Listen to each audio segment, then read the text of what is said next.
The NVUSD Board of Education is holding a regular board meeting tonight, and we invite participation either remotely or in person. Directions on how to participate via Zoom are available at nvusd.org/board.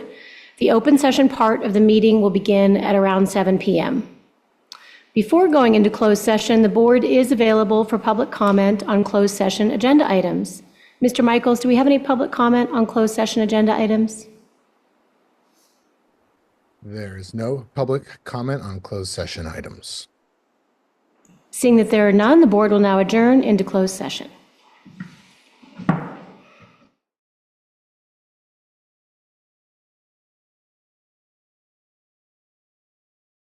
Good evening. My name is Eve Reiser, and this is the Napa Valley Unified School District Board of Education. The NVUSD Board of Education is holding a regular board meeting tonight, and we invite participation either remotely or in person.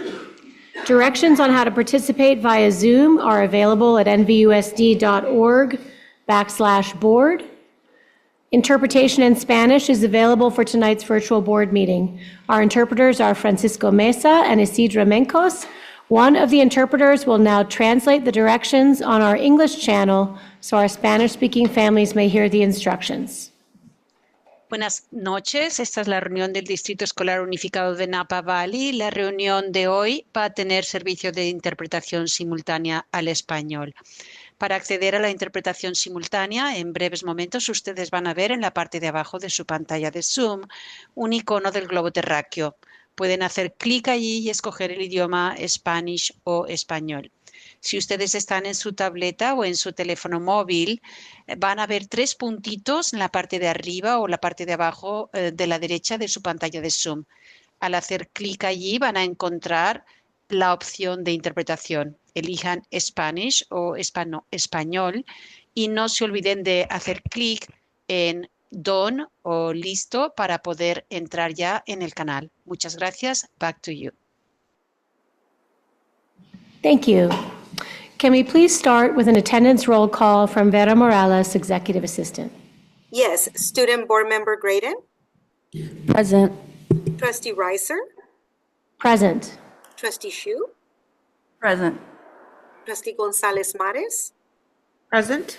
Trustee Jankowicz? Present. Trustee Martin? Present. Trustee Water? Present. Quorum present. Thank you. Thank you for joining us tonight for our NVUSD board meeting.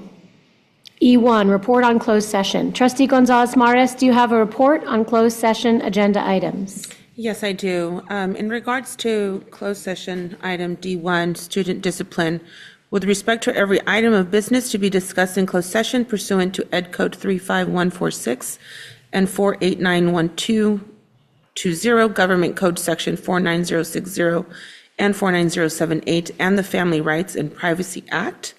In regards to student matters, there are 4 cases that the board recommends. First case is the board recommends for the expulsion of student 02132025A. Thank you. Can I get a motion? Roll call. Oh, I'm sorry, it's a roll call vote. Sorry. Roll call vote, Ms. Morales? Yes. Trustee Reiser? Aye. Trustee Shu? Aye. Trustee Gonzalez Mares? Aye. Trustee Jankowicz? Aye. Trustee Martin? Aye. Trustee Water? Aye. Motion passes. Thank you. Next item on second case, the board recommends for the expulsion of student 02132025B. Thank you. Can we have a roll call vote, Ms. Morales? Trustee Reiser? Aye. Trustee Shu? Aye. Trustee Gonzalez Mares? Aye. Trustee Jankowicz? Aye. Trustee Martin? Aye. Trustee Water? Aye. Motion passes. Thank you. Third case, the board recommends for the expulsion of student 02132025C. Roll call vote, please, Ms. Morales? Trustee Reiser? Aye. Trustee Shu? Aye. Trustee Gonzalez Mares? Aye. Trustee Jankowicz? Aye. Trustee Martin? Aye. Trustee Water? Aye. Motion passes. Thank you. Last case, the board recommends for the expulsion of student 02132025D. And once again, a roll call vote, please. Trustee Reiser? Aye. Trustee Shu? Aye. Trustee Gonzalez Mares? Aye. Trustee Jankowicz? Aye. Trustee Martin? Aye. Trustee Water? Aye. Motion passes. Thank you. Next item on closed session is item D2B, personnel. In closed session, the board took action to release a temporary certificated employee, number 53708, from employment. Next item D7, with respect to items related to existing litigation, the board approved a settlement agreement to resolve a student's educational claims. And that concludes my report. Thank you very much, Trustee Gonzalez Mares. That brings us to E2, flag salute. Can I ask our student board member Graydon to lead us in the flag salute? Thank you.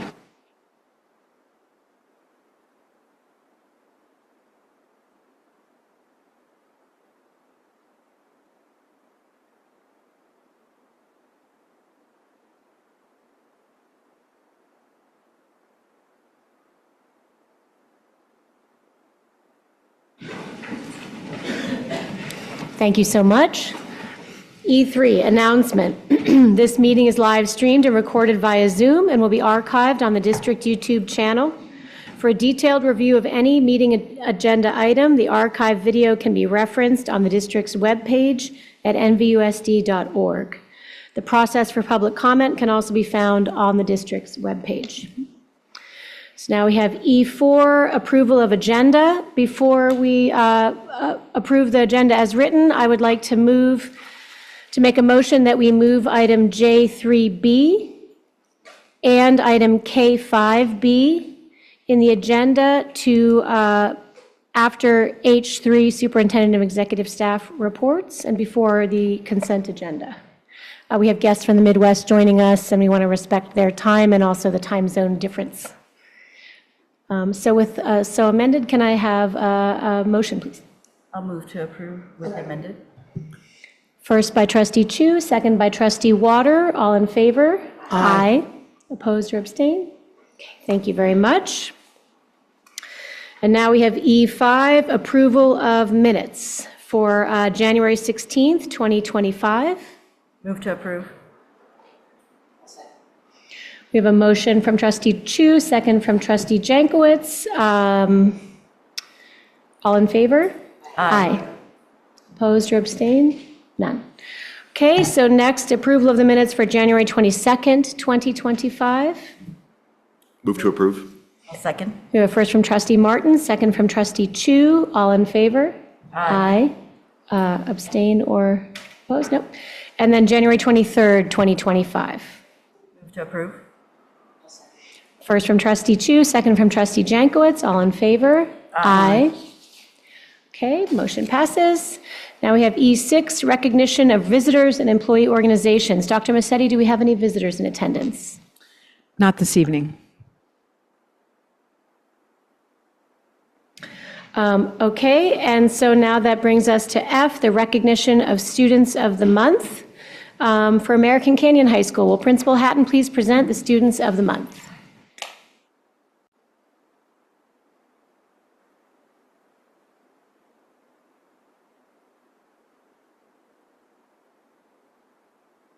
Okay, hi.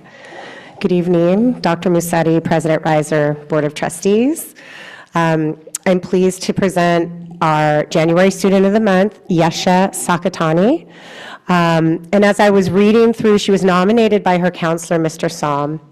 And as I'm new to American Canyon, learning about sort of our process in nominating our Students of the Month, and I read through Yesha's comments and her bio, I realized that I really wanted to tie that to our graduate portrait. And I feel that Yesha, given the things she's achieved at American Canyon, which I'll let her kind of talk about, really embody the qualities of a compassionate and relational humanitarian and an equity-centered local and global ambassador. She is very passionate about mental health and self-love advocacy, so much so that she's created her own nonprofit, Self-Loving Hearts. And in addition, she has aspirations to become a pediatric or OBGYN doctor in order to address racial disparities in healthcare and to provide inexpensive solutions towards diseases for low-income families through medical research. So I will allow Yesha to come up and introduce herself to you.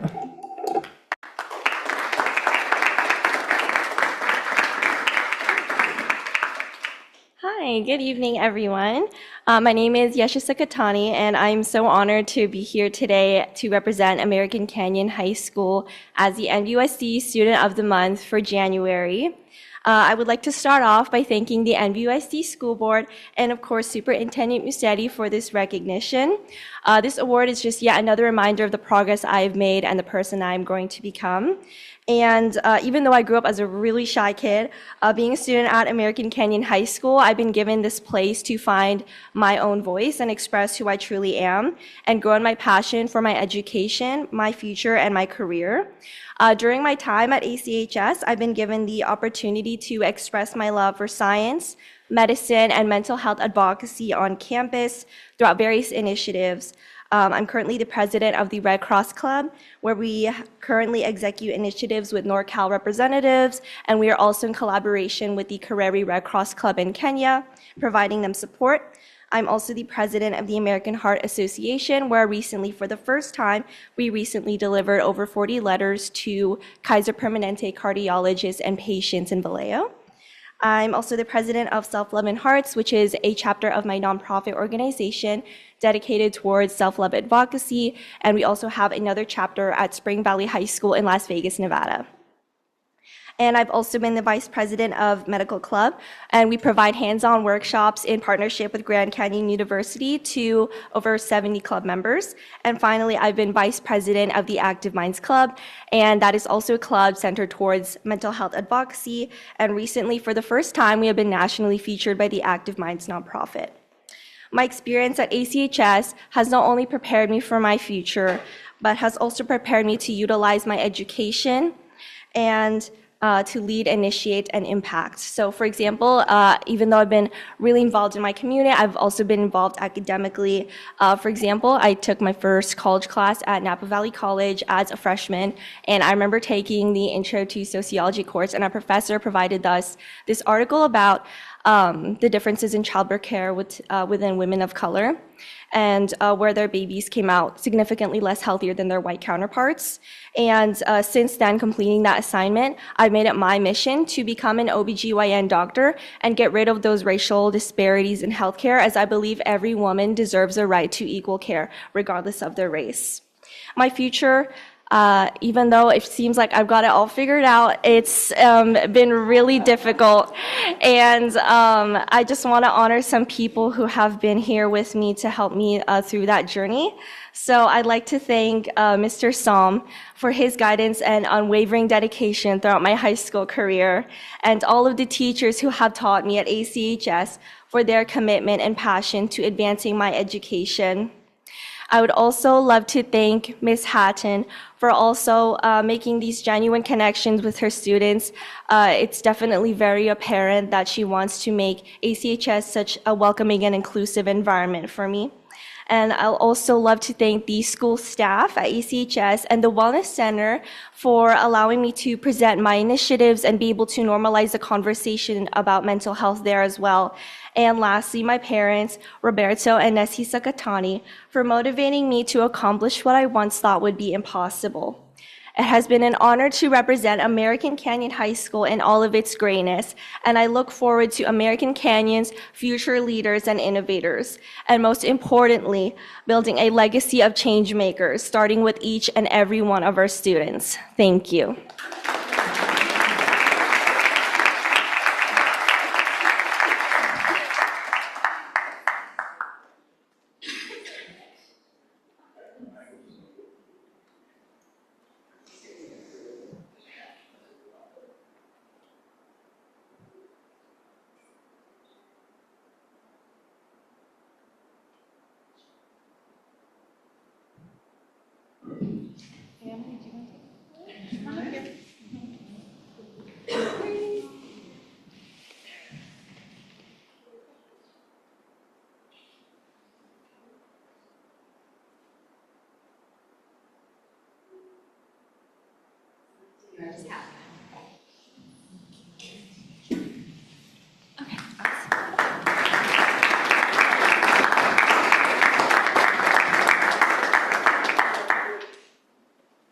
Okay. And for February, we have Daniel Rico, who was nominated by Miss Vu, who is his Link Crew teacher. And again, as I read through her comments, which I'm actually going to read because I think they were really beautiful, what came apparent to me about Daniel is he also, too, is a compassionate and relational humanitarian. We seem to have a lot of those at American Canyon High School. And an adaptive learner. What Miss Vu said is that when she first met Daniel, he was a very shy student who didn't take on many risks. Through the encouragement of his peers, he has connected with so many positive groups on campus, challenged himself outside his comfort zone, and used his gifts and talents to serve his home, school, and community. The growth in him is truly beautiful, and I know that he will only continue to develop as a student and a person.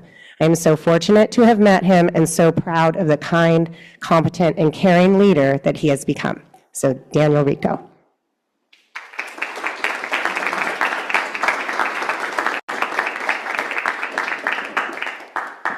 Thank you, Ms. Hatton, for the wonderful introduction.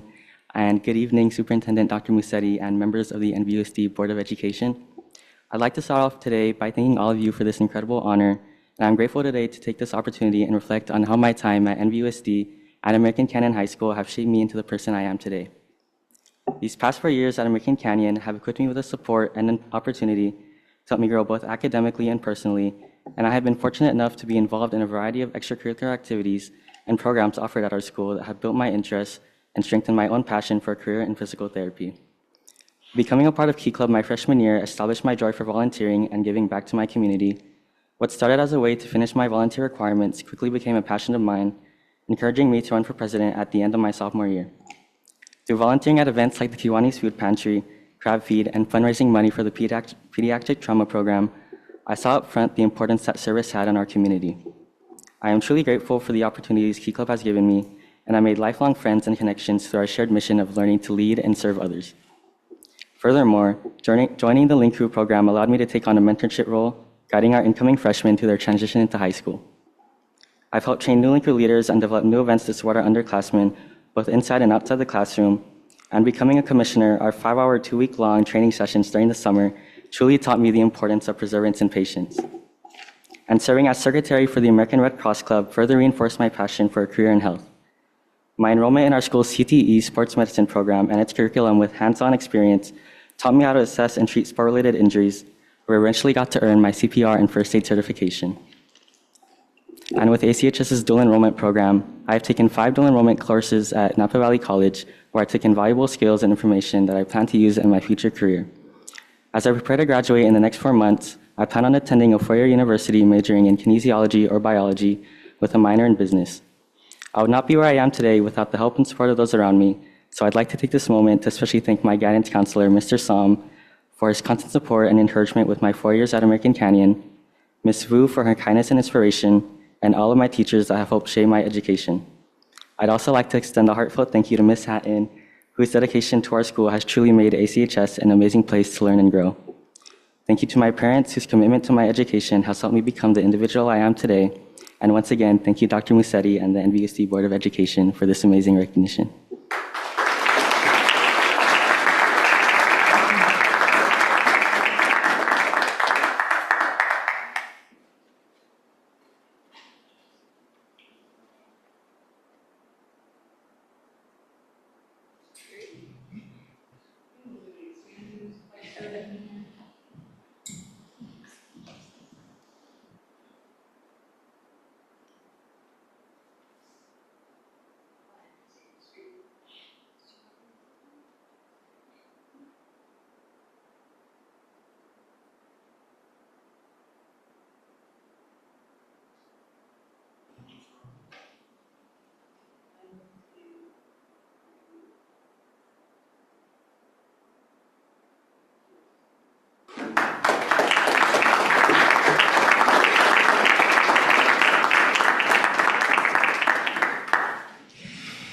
Congratulations to American Canyon High School Students of the Month. Now will Principal Ainsworth please present the Students of the Month from Napa High.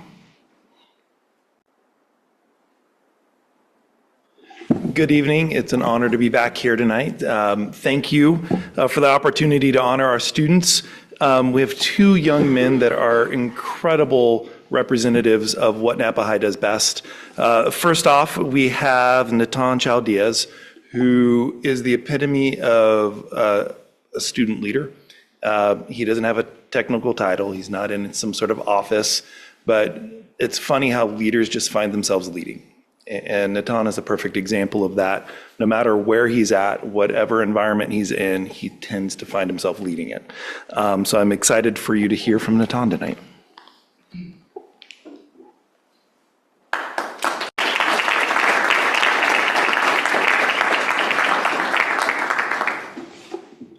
Talk about setting the bar high, huh?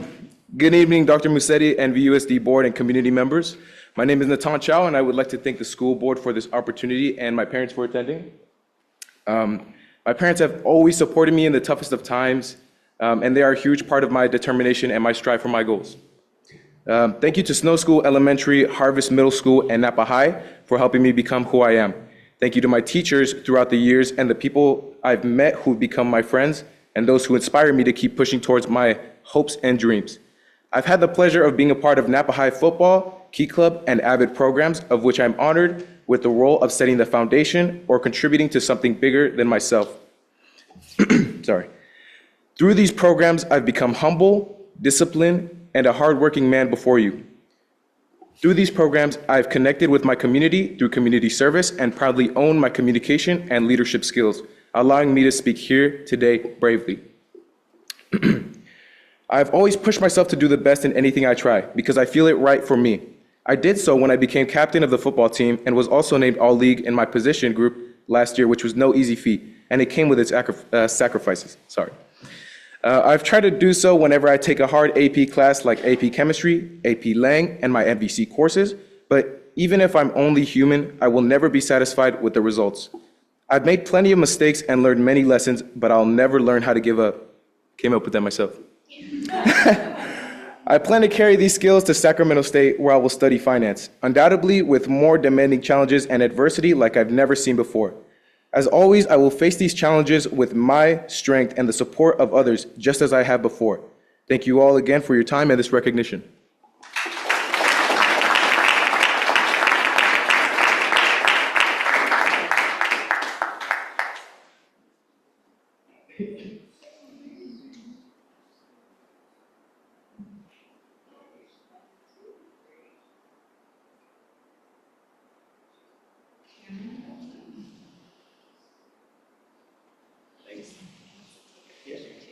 I use yours, it's better than mine. Sorry, Principal Ainsworth's in there too. You want to? There we go. Okay.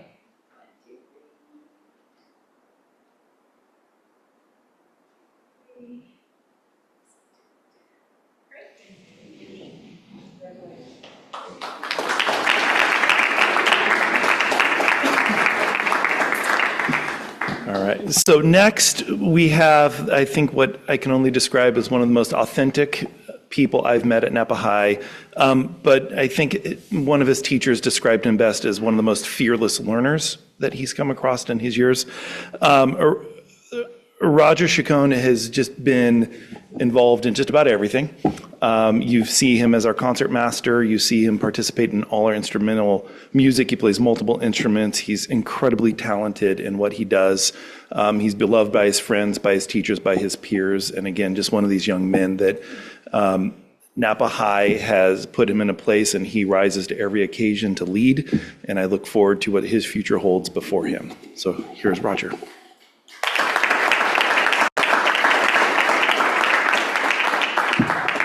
Thank you very much, Dr. Ainsworth. And also for the members of the board, thank you very much for recognizing the students of Napa Valley.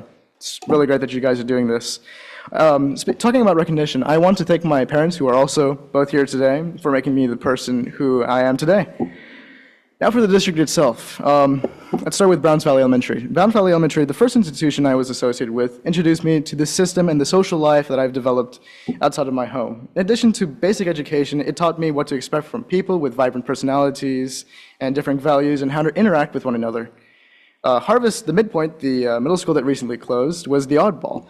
Facilitating the transition between childhood and adolescence, this school gave me a lot more to think about. Of course, the sight of innocence clumsily stepping away from my peers was not terrible, but seemingly gradual. The programs there, such as higher level math, there was Spanish courses, and a quaint woodworking class that I also took, all introduced me to a certain type of higher level thinking. And I even started a fully student-led brass quintet over in the music program over there. And this sort of mindset and progress and innovation was unfortunately cut off due to the pandemic, as many of you already know. However, such logic was only brushed off until I entered Napa High. I was given so many options, too many options, in fact, that I couldn't decide between what I wanted and what I thought would be wasteful. Just like many students before me, I decided to find my tribe. Following my charge with most of my past elementary and middle school classmates, I found myself stuck in my freshman year with multiple things to worry about. There was music, there was tennis, there was an engineering course I wanted to try, the difference between combinations and permutations, way too many things. My sophomore year was a little less hectic except for my two AP courses. My first two AP courses, chemistry and world history. The latter in particular, world history, started opening up my eyes up to a completely different viewpoint of the world and of itself and why it has developed to how it is today.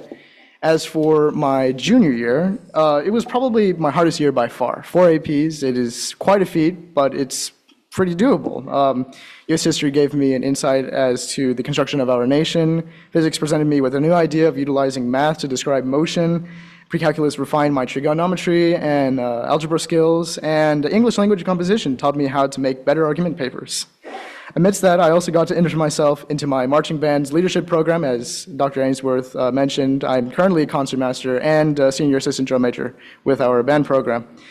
The school's machine shop I also entered a little while back, and the officer program of an auxiliary program at the airport called the Napa Aviation Explorers, Post 7301, which was my kind of way of giving back to the community by teaching high school students how to fly an aircraft. How cool is that? As for these wonderful groups, which I'm still affiliated with, having reinforced my jumping point, I will have once this semester ends. As for what's next, I believe that one can only have a main plan amidst many other secondary pathways in this day of spontaneity and chaos. I, for one, have knocked on several doors that may give me a chance to relieve myself into the world of aerospace engineering, one of which did come back to me with very good news. The rest are still pending or just sidling idly. For example, the college, it's quite a good option, and I'm thinking that also might be a good pathway for me. Think of it this way. Insurance exists for a reason. These various pathways are my insurance and my bridge of unstoppable venture toward higher education. By the end of this semester, I believe I will be ready. Thank you.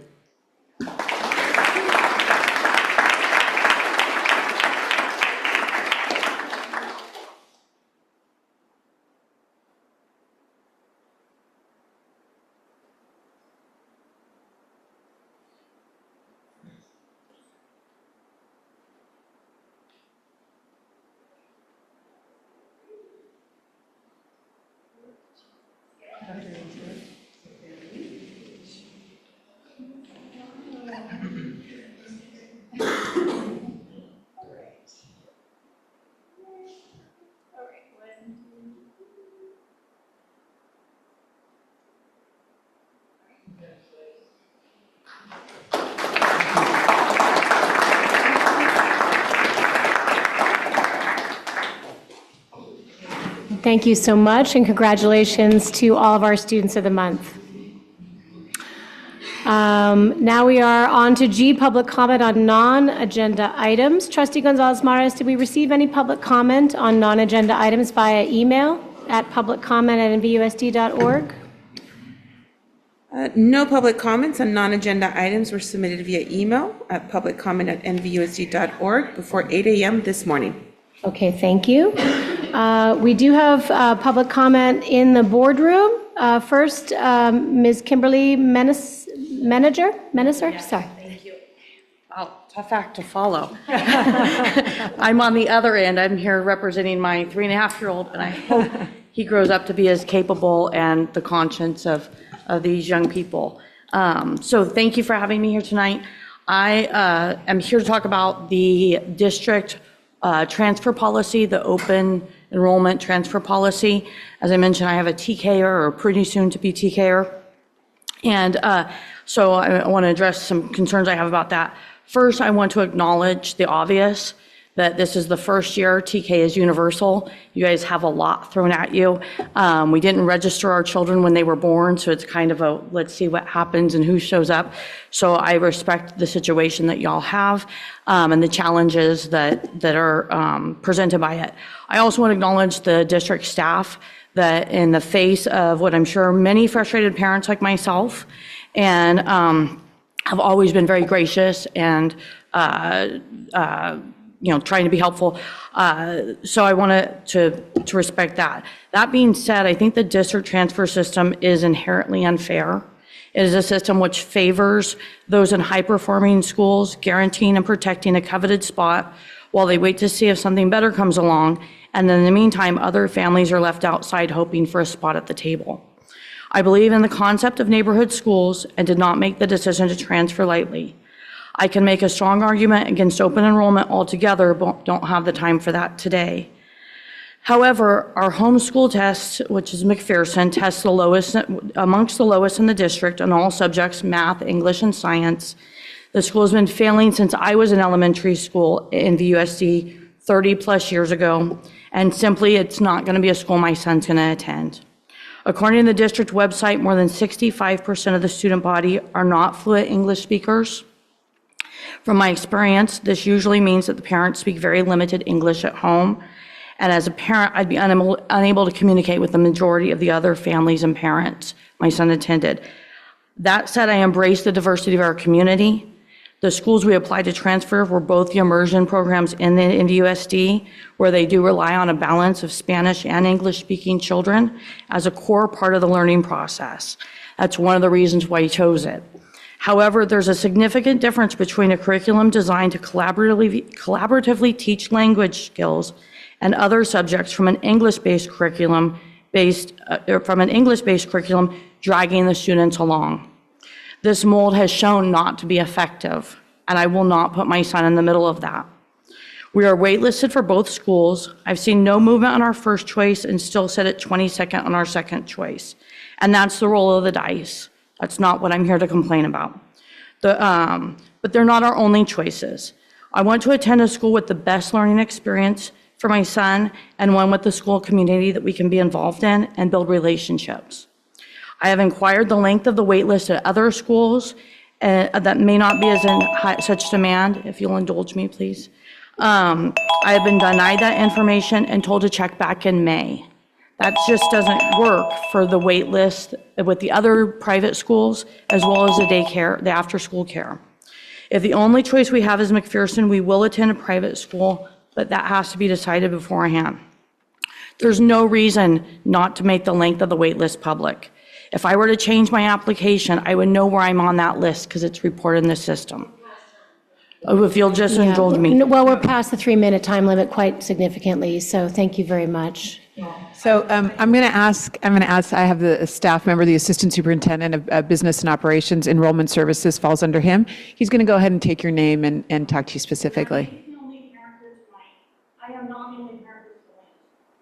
I'm not the only one who's frustrated and angry about this. Okay, thank you. Thank you for your comment. Okay, the next comment we have in the boardroom is Ricardo Gandin. I'm sorry. Okay, he's not here. Okay.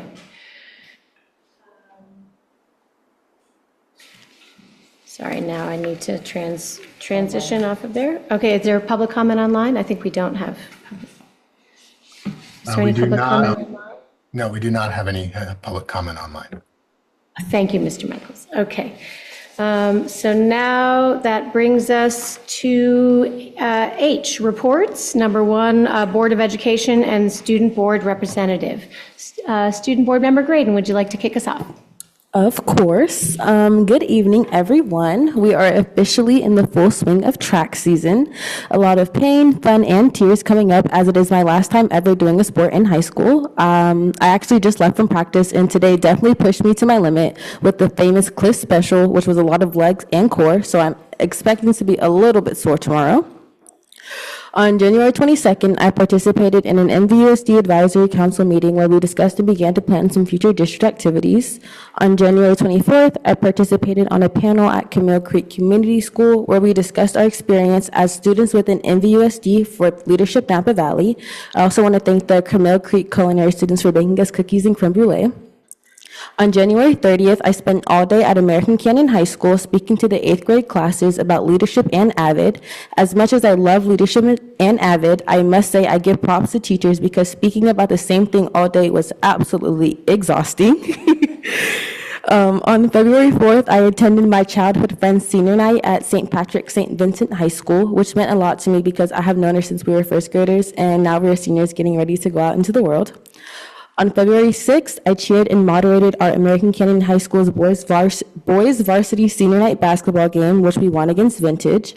On February 8th, I attended the HBCU Black College Expo in Oakland, where I was accepted into 7 colleges on the spot with 1 full-ride scholarship and 2 $10,000 scholarships. As of now, I have been accepted into 14 schools, I think. I haven't been checking all of my portals, and I'm still waiting to hear back from a few others. In school, my leadership class has been preparing a lot of different events. Tomorrow, on the very lovely Valentine's Day, we will be handing out our Valentine's-grams and having a Valentine's Day carnival on our quad. We have also been busy celebrating Black History Month with weekly segments highlighting a young African-American changemaker in our world and planning our Black History Month celebration. And finally, I would like to invite you all to American Canyon High School's 2nd annual Black History celebration titled Future Forward, celebrating the next generation of Black excellence from 6 to 8 p.m. in my school's theater, followed by light desserts and refreshments in the cafeteria. We will have speakers, performances, and more. In leadership, my committee has been working on this for the past month. We've been very stressed, but very excited to see our ideas come to reality. I am, I believe, one of the panelists that we were having, so I hope you guys come and see what we created. And that concludes my report. What day? Was 6 to 8 on which day? Next Wednesday from 6 to 8 p.m. on the 19th. Thank you so much. Trustee Water. Thank you. On the 22nd and 23rd, I attended a Good Beginnings meeting, about governance and how to be a good board member. And on the 27th, I went to American Canyon High School and helped coach students for the academic decathlon, and I plan to do that again in a couple weeks. On the 28th, I attended Employee of the Year, which was so much fun. And let's see, on the 29th, I went to the DLAC meeting. And let's see, on the 3rd, I went by Shearer School. And I also attended virtually on the 4th, the Napa County Office of Education meeting. On the 5th, I attended the Boys and Girls Club Youth of the Year, and I was happy to see the young person I was rooting for last year win this year, another ACHS student. And then I've done my usual community outreach, which, I think I should rent space at the grocery store. Seems to be where it happens. And that's my report. Thank you very much. Trustee Martin. I would like to correct the record. I can't let it go. I can't let the idea go that I disparaged this district in my campaign. Since our last board meeting, in the first 2 months as trustee, I have visited Alta Heights Elementary, New Technology High School, McPherson Elementary School, Napa Valley Adult Education, Valley Oak High School, Napa High School, Pueblo Vista Elementary School, Unidos Middle School, Snow Elementary School, the Nosh Program Central Kitchen, Donaldson Way Elementary School, and Canyon Oaks Elementary School, in addition to the NVUSD Employee of the Year celebration and the Boys and Girls Club Youth of the Year celebration. Given all of the amazing work I have seen that teachers and staff are doing in these places, I can't in good conscience let it stand that anything I said was disparaging about them, Dr. Musetti, or the board. This organization is filled with conscientious and hardworking people who care a great deal about educating our children. Dr. Musetti, President Reiser, I apologize for the harm my remarks have caused. I now look forward to being a champion, advocate, and celebrant of the Napa Valley Unified School District for the next 4 years and beyond. That concludes my report. Thank you very much, Trustee Martin. Trustee Jankowicz? Thank you very much. Happy Black History Month. I attended the Latino Leader Luncheon. I participated in the Good Beginnings Workshop on the 22nd and the 23rd, along with my peers. I attended the Immigration Policy and Resources webinar with CSBA. I had a conference call with Betty Lusk, president of CSBA, discussing pertinent issues facing school districts today. I attended the NVUSD Employee of the Year presentation with a slightly early departure. I participated on the CSBA Board of Directors call. I attended the DLAC meeting. I attended the CSBA Board of Directors conference in San Juan Capistrano. Prior to that meeting, I needed some technology assistance, and yet again, I found myself in the Technology Center. And an enormous thank you to Mr. Michaels, who was able to find a solution to my problem I could not solve. 10 out of 10. An immensely proud congratulations to the American Canyon Academic Decathlon team. I will let Trustee Chu elaborate. I attended via Zoom the NCOE board meeting. I attended via Zoom Mike Thompson's town hall on current federal issues. I attended the NVUSD Board Advisory Policy Committee meeting. I, along with Dr. Musetti, met our new CSBA PACER, which for clarity's sake stands for Public Affairs and Community Engagement Representative. I watched the Hayward Board of Education meeting. FICMAT was there to discuss potential responses to their fiscal distress.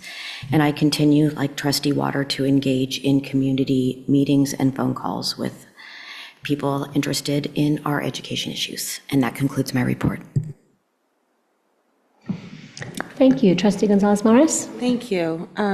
Well, first I wanted to thank Trustee Martin for his statement.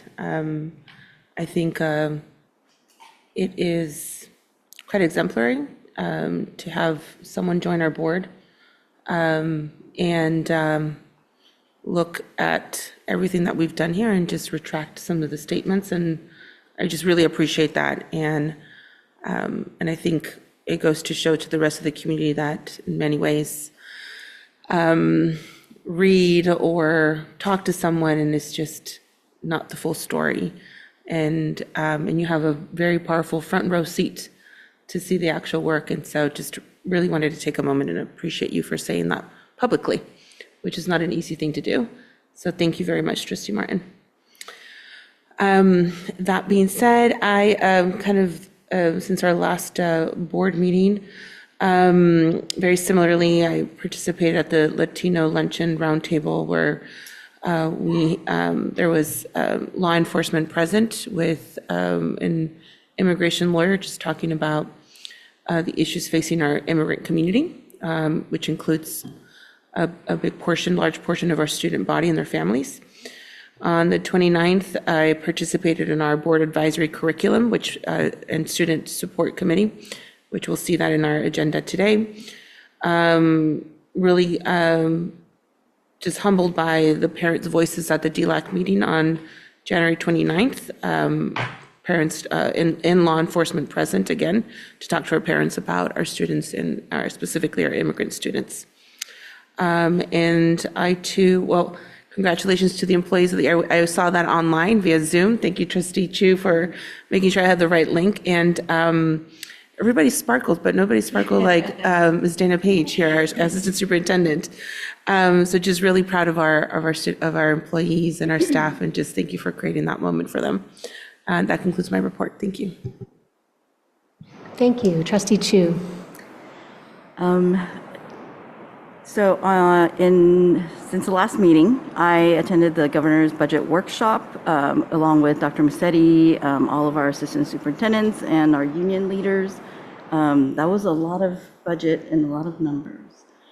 So I definitely appreciate all the support we get on the board whenever we do talk about finance. On the 4th of February, I watched the NCOE board meeting online. And then on the 7th, I actually had an opportunity to tour the Napa County Juvenile Hall with Chief Probation Officer Amanda Gibbs, NCOE trustee Cindy Biederman, and also trustee Reiser.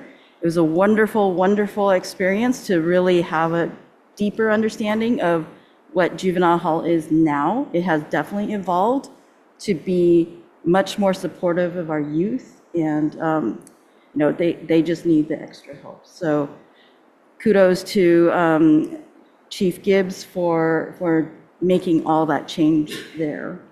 And then, of course, Trustee Water mentioned that she helped with the academic decathlon team of ACHS, and I am happy to report I was one of the chaperones and drivers at that regional competition. Thank you to their coach, teacher, Ms. Alma Gonzalez, for preparing the students since last May. So it's been a long journey for them, but you will all be happy to know that they brought home second place overall among all 16 schools with the highest total score in history of ACHS's participation.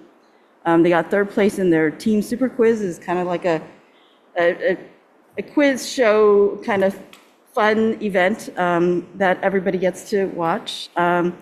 And a whopping 26 individual subject medals, half of which were gold. And then 60 decathletes earned medals for the highest score in their grade level and academic categories. So they will be representing Napa County at the state competition on March 21st through the 23rd. So good luck to everyone who's going. And I believe they're going to be taking some of, even the kids who may not be on the competition team, because they are the next generation, the next year's competitors, and we hope that will inspire them to do more for the next year. So congratulations, and that concludes my report. Wonderful, thank you.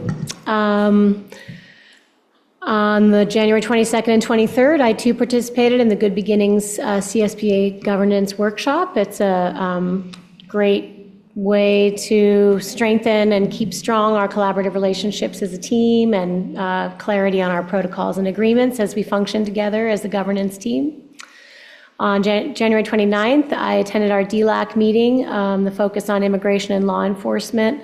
Was really grateful to our community law enforcement representatives. We had the sheriff, the chief of police of Napa, and a representative from the district attorney's office, all of whom were able to address the assembled parents fluently in Spanish, which made me feel really proud and grateful to our community, and to have that opportunity to leverage the DLAC to disseminate information and try to bring down the temperature and allay some fear in our community.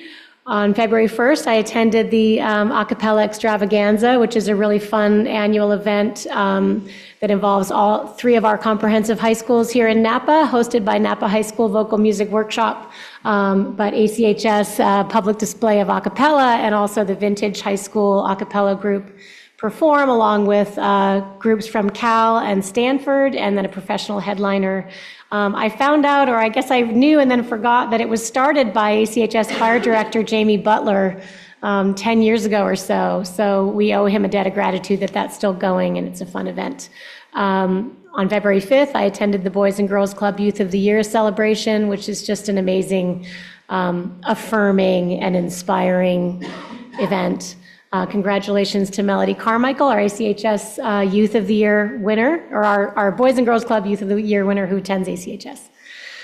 Again, the February 7th tour of the Juvenile Hall that Trustee Chu mentioned was very impactful. Thank you to NCOE Trustee Cindy Biederman for arranging that tour of her former place of employment.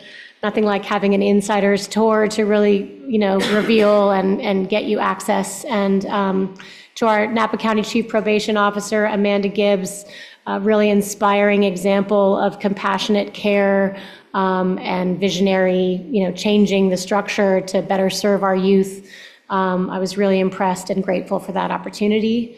On the 12th, I had my board president check-in with Dr. Massetti, followed by a phone call check-in with our governance facilitator related to our upcoming workshop next week, or not workshop, but meeting, superintendent evaluation meeting, and ongoing constituent email with the community engagement in that way. And I'll just close by, I'd like to reiterate my thanks to Trustee Martin, the thanks that Trustee Gonzalez-Maras expressed for correcting the record. I think that that's really important for our community. And I also just want to thank you for your amazing engagement as a new trustee. That list of school visits and engagement and things that you've seen around the district is just shows your commitment, dedication, and earnestness. And we're really happy to have you. So thank you so much for that. And that concludes my report.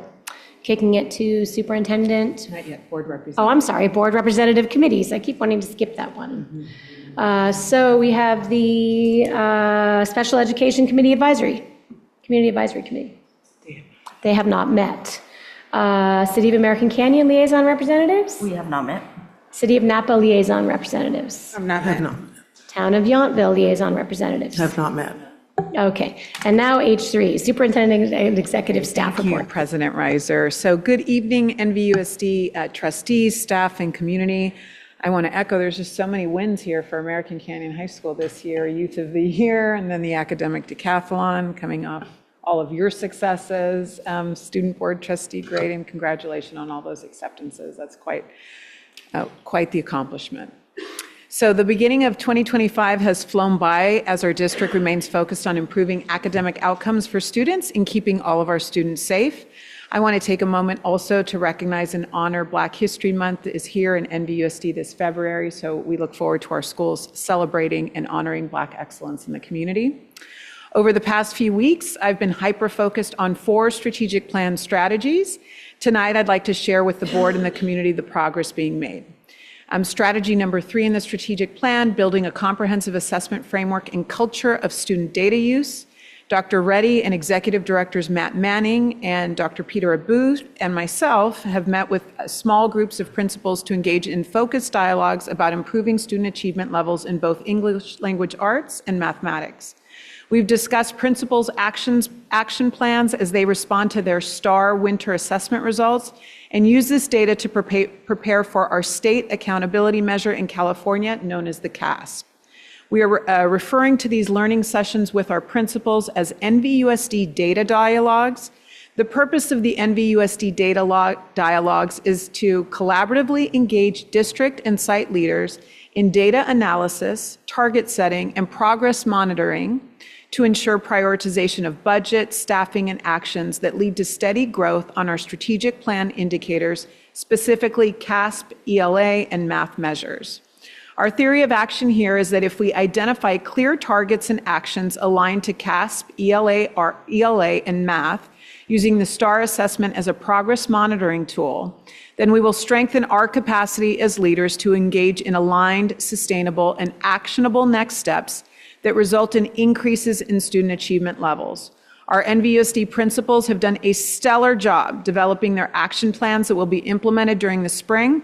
We look forward to convening for a second round of data dialogues with all of our principals in 6 to 8 weeks to learn about each school's progress. Strategy number 4, cultivating a culture of belonging throughout NVUSD. In the Napa Valley Unified School District, we continue to support immigrant students and families. Since our last board meeting, it's already been mentioned by some of the board members, we've conducted trainings with our District English Learner Advisory Committee, parent leaders and site representatives, our superintendent teacher advisory representatives, and tomorrow we will hold an in-depth training for our administrators, parent liaisons, office staff, and campus security specialists on how to best support our immigrant students on campus.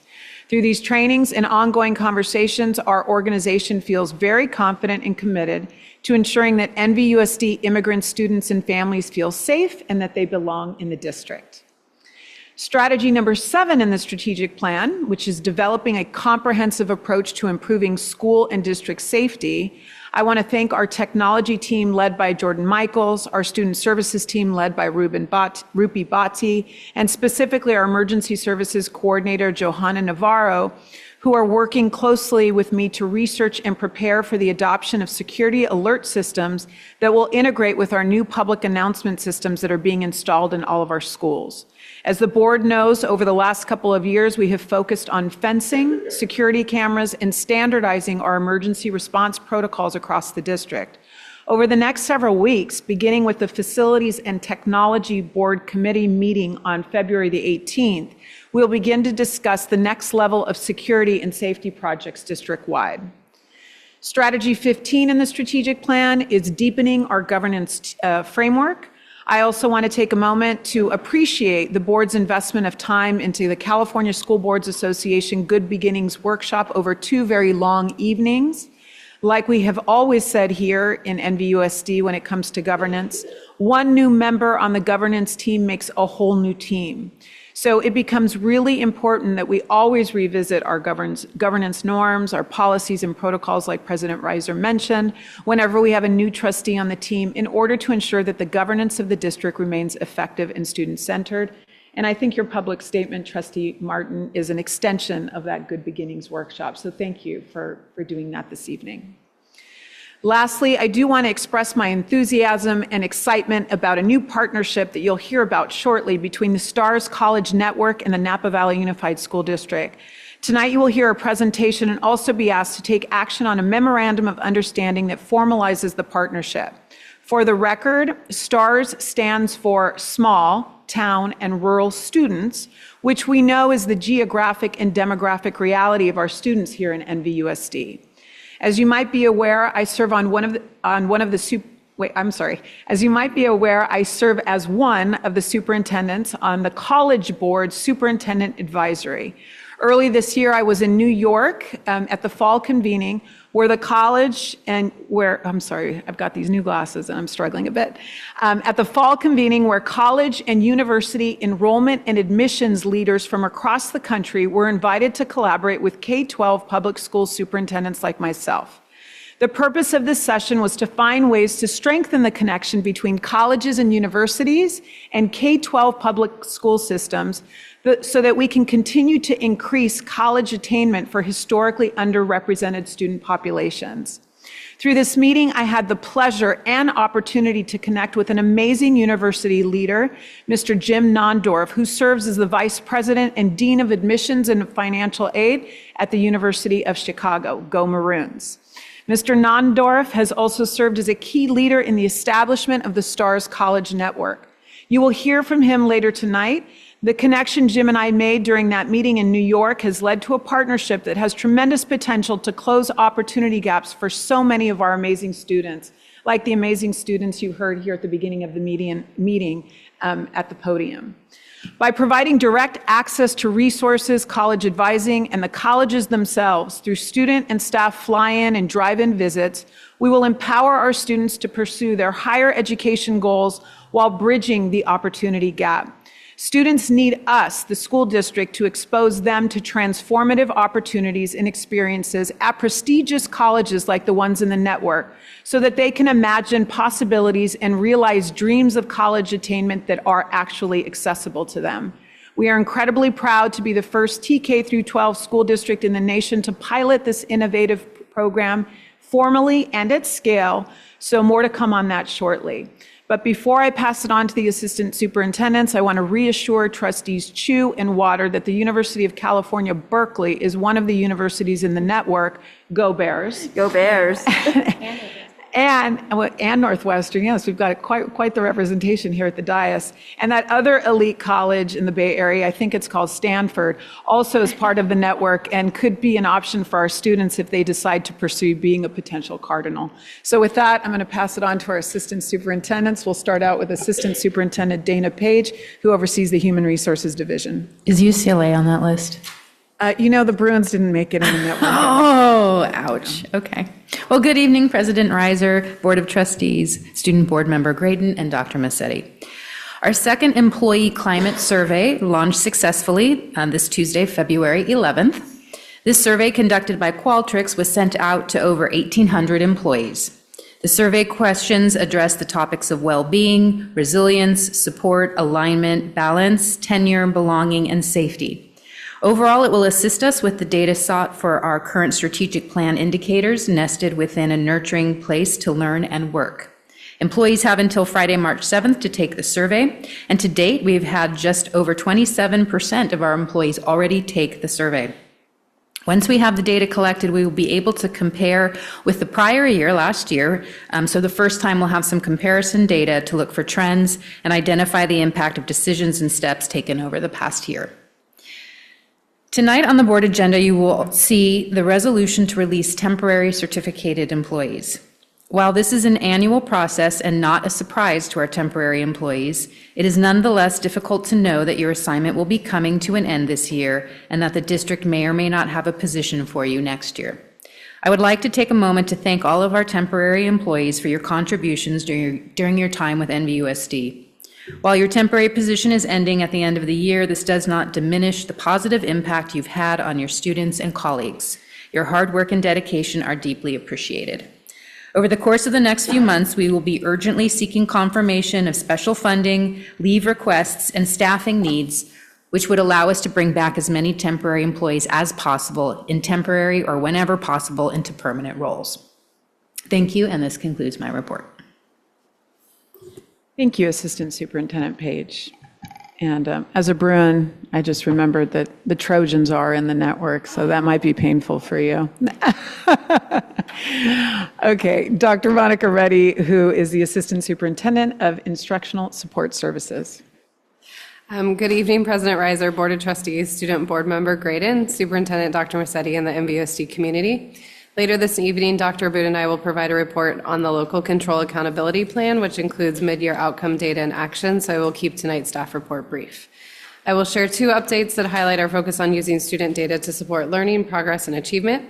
During the last week of January, all history, social science, math, and English language arts professional learning community leaders from the middle and high schools met for the second session of the PLC workshop series. Session 2 provided participants with an opportunity to go deeper into the first two questions that a PLC team focuses on.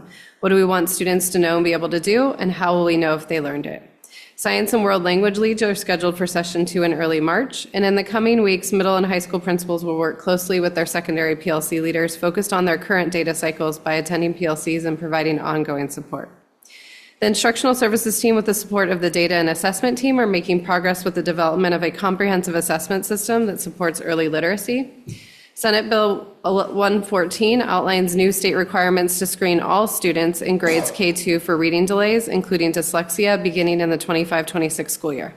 NVUSD's Reading Difficulties Risk Screener Selection Committee had its first meeting on January 28th to develop a district lens and plan a reading difficulty screener pilot and adoption process. Following a review and discussion of the 4 CDE-approved screeners and using our district lens, the committee decided to pilot Amplify's M-Class Dibbles 8 assessment. Training for pilot teachers began in February with a final recommendation from the committee scheduled for late April. The RDRS Selection Committee will also be tasked with developing a plan for a 25-26 rollout of the screener, including professional development and support, and discuss the screener's role in the larger context of a comprehensive K2 assessment system. That concludes my report. Thank you, Dr. Reddy. And lastly, we have Assistant Superintendent Rob Manguala, who oversees business and operational services. Good evening. Thank you for the opportunity to update the board and the community. Business Services is preparing the second interim budget update, which will be brought to the board in March. Additionally, the budget development process is kicked off for the upcoming year. Enrollment has been busy finalizing open enrollment and following up with families still on a wait list for the 25-26 school year. Plans for the expansion of our TK program next year are underway. Starting in the 25-26 school year, all students who turn 4 by September 1st will be eligible to attend TK. The maximum TK class size will also be smaller next year, with a maximum size of 20 rather than 24. 7 additional TK classes are being added to accommodate the increased number of eligible TK students and the smaller class size. Enrollment and facilities have been coordinating to identify sites for TK expansion and to begin preparing TK classrooms for our youngest learners. This month, NOSH is celebrating Black History Month with a special lunch pop-up honoring the legacy of soul food, dishes rooted in family tradition, resilience, and culture on Wednesday, February 26th. The pop-up will take place at American Canyon High School and Canyon Oaks Elementary School. NOSH will serve classic dishes that have shaped part of Black culinary history, and they will be completely vegan. Maintenance is working with enrollment on the TK additional classrooms for 25-26 school year. They're also working on new energy management system for our HVAC systems at Vintage and Napa High, which is a conversion to the new Pelican system. Maintenance also has various asphalt projects that are taking place as soon as the weather permits. The grounds department is gearing up for the upcoming baseball and softball seasons. Operations is preparing for the transition from fluorescent bulbs to LED lighting. The transition will be rolled out in phases, beginning with classrooms and then expanding to ancillary spaces. They are also conducting site walkthroughs to inventory all the equipment and machines and ensuring that the team has the properly functioning tools to perform the job efficiently. Data in the assessment team is working closely with sites for spring assessments. The winter assessment window recently closed, and the team has finished processing the results for teachers and site administrators. LPAC testing is currently underway, and 22 district LPAC testers have been deployed to sites to relieve the burden of the one-on-one component of testing. The technology department has been busy continuing with our infrastructure improvement projects and supporting staff and students with their everyday tech needs. The district Wi-Fi upgrade is nearly complete as most everyone has settled in with the new Wi-Fi network and security improvements. We're excited to bring next generation PA and emergency notification system to all of our school sites by the summer, and the work is well underway. The new PA system currently being installed is installed at 4 elementary schools and 4 more to come in March. Transportation is gearing up for a busy trip season as we head into the spring. This is the time of the school year when we have the most trips. We'll be operating on all cylinders. It's a joke. We are still waiting for the arrival of our electric buses.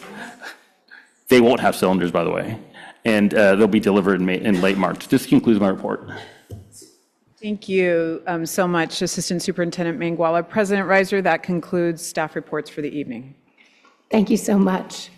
Okay, per our agenda adjustment, we're now moving on to item J3B, which is the STARS College Network item. So, the presentation. Yeah. Hello, everyone. Can you see me? Or hear me at least? Hello? Yes, we can. We can. Wonderful, wonderful. Well, thank you for inviting me to your meeting, and thank you, Rosanna, for your inspiration. I'm Jim Nondorf. I'm the Vice President of Enrollment and Dean of Admissions at U Chicago, in case you can't tell from some of the swag in my background. On behalf of all the STARS schools and their deans, I want to let you know that we are really excited about this partnership and the impact that we can make on students and families in Napa Valley. You probably already know this, but you have an amazing team and an incredible leader in your superintendent. Dr. Muschetti is brilliant. She's committed to your families and one of the most impressive educational leaders I've ever met. I really mean that. You are lucky to have her at the helm. And between you and I think you should give her a raise. But that's just my 2 cents. Before I dive into STARS, I have 2 things to cover. One, this is my first time speaking at a school board meeting, so I'm a little nervous, to be honest, right now. And secondly, it's 10:20 p.m. here in Chicago, and that's about an hour and a half past my bedtime. So I will try to give you my very best, but while the spirit is willing, the flesh is getting weak. So let's dive into STARS. Now, I think there's there it is, a presentation. If you go to the next slide. Oh, how about one more? I can jump in real quick, and then we'll toss to you, and I promise I won't keep you up too late. No worries, Rosanna. I don't think this is our slides, though. Yes, Dr. Reddy's just going to do a quick intro for the board. I jumped No problem. We love the enthusiasm. I don't know if I can match that enthusiasm. Yeah, it's great. yeah. I don't think you can, Dr. Reddy's. So let her do a little quick alignment to the strategic plan so that the board is aware how the work and the partnership with you connects to the strategic work they're trying to have us Totally accomplish. forgot I was sick. I was slide 6. Sorry about that. No problem. We love it. We love it. Okay. Jordan, can you go back one slide? I think. There we go. Okay. Good evening, President Reiser, Board of Trustees, Student Board Member Graydon, and Superintendent Dr. Musetti. The Instructional Services team is excited to present alongside colleagues from the STARS Network this evening. This opportunity arose due to a strong partnership with the College Board, as Dr. Musetti shared earlier this evening. And tonight we will present information about the STARS College Network and make a recommendation for the first ever formal agreement between STARS Network and a school district to pilot a college advisory program. Next slide. As we consider partnerships, we seek those that support bringing our vision to life. We believe that a partnership with STARS Network will support our vision, being our graduates are confident, compassionate, and adaptable adults who are well prepared for life and become inspiring advocates for themselves and their community. Next slide. The STARS partnership supports the elements in our graduate portrait, adult portrait, and system portrait as the services provided will impact students and families through college counseling and opportunities to visit colleges, professional development of our staff, and strengthens our systems for college counseling. Next slide. Our mission calls us to prepare our students for a successful future by delivering rigorous and relevant learning experiences that develop their literacy and career-ready skills, cultivate their interests, and build resilience, compassion, and confidence. A partnership with STARS Network supports the NVUSD mission through rigorous and relevant learning experiences through summer programs, college counseling, and access to rigorous academic courses and support services. Next slide. I'm incredibly grateful for the leadership of Director Mario Landeros, who is supporting Strategy 2 and will share more details about how this partnership works in alignment with the goals outlined in that strategy. Thank you, Dr. Reddy. So Strategy 2 focuses on rigorous real-world learning experiences for students, and specifically Goal 2.1 says sustain, align, and expand our partnerships. As you can see by Jim's enthusiasm, we're excited about this opportunity for this partnership, what it will do for our students, get access to four-year universities, as you'll be introduced to the STARS College Network and the schools that have been mentioned already, like Cal and USC, but also some schools outside of California. It represents a great opportunity for our students and a great promise for our students. Jordan, go to the next slide. So Jim has already taken an opportunity to introduce himself. So Jim Nundorf, Marjorie Bentley, and also David Laurie are here via Zoom to talk about the STARS College Network. And in case they don't do it, STARS once again stands for Small Town and Rural Schools College Network. Jim, it's now your floor, so you can take it. Sorry about Take it away again, Jim. So if you go to the next slide, and one more, I'll come back to this. As you can see, STARS is a consortium of 32 of the top colleges and universities who came together, thanks to the support of Byron Trott, to make an impact in rural communities. We are all committed to inspiring and supporting students to achieve their dreams for college. As a group, we provide virtual and in-person programs from 8th grade all the way to high school seniors, admissions information, college planning and financial aid expertise and advice, and wonderful campus-based opportunities to level the playing field and make sure that students understand they are welcome on our campuses. While we're excited to bring more rural students to our individual campuses, success is students getting into the best school for them, even if it is a less impressive, non-STAR school like Harvard. And thanks to philanthropic support, we can do all of this for free. So this has been something that we have been working on for a while at UChicago. So if you go back to the previous slide,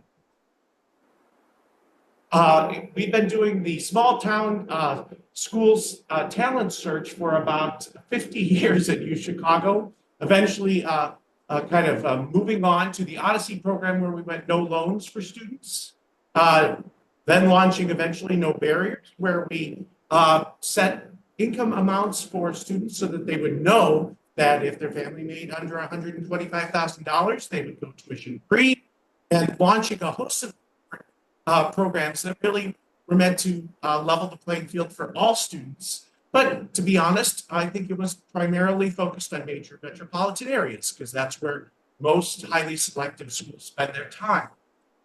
About 6, 7 years ago, Byron, an alum of ours and trustee, said, "How many rural students do you have, Jim?" And I called our team, and that was not a lot of students. And so we launched the Emerging Rural Leaders Program, and I'm proud to say that we are around 12% rural students graduate class. And after 5 years of success, Byron said, "How do we leverage?"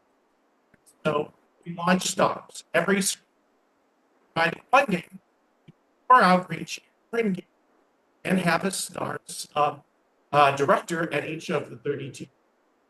So to the next slide, that essentially means every one of the schools that is a STARS member has funding and personnel to support students from rural communities.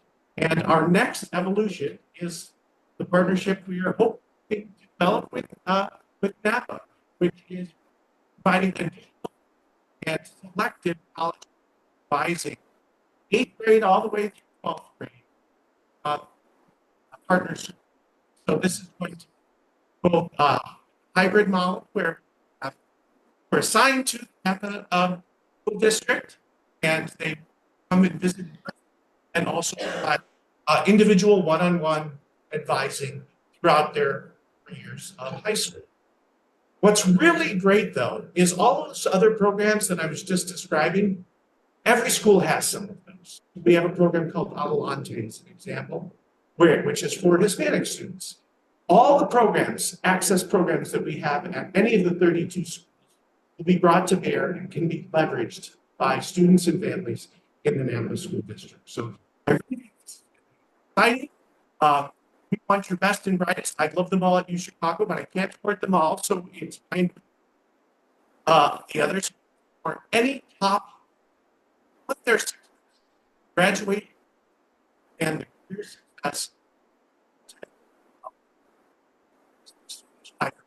That's the fire them early, provide them the information they need, provide them the nuanced understanding of how highly selective works. And that at most of our schools, they can probably go for less expensive than public schools in California. So I really am about this. Jim, we're losing you there a little bit. It seems like the connection's bad. No, I'm on full bars. Maybe I wasn't talking loud enough. Yeah, maybe it was a microphone issue. Maybe you can just reiterate the points on this slide again where it really broke up. Sure.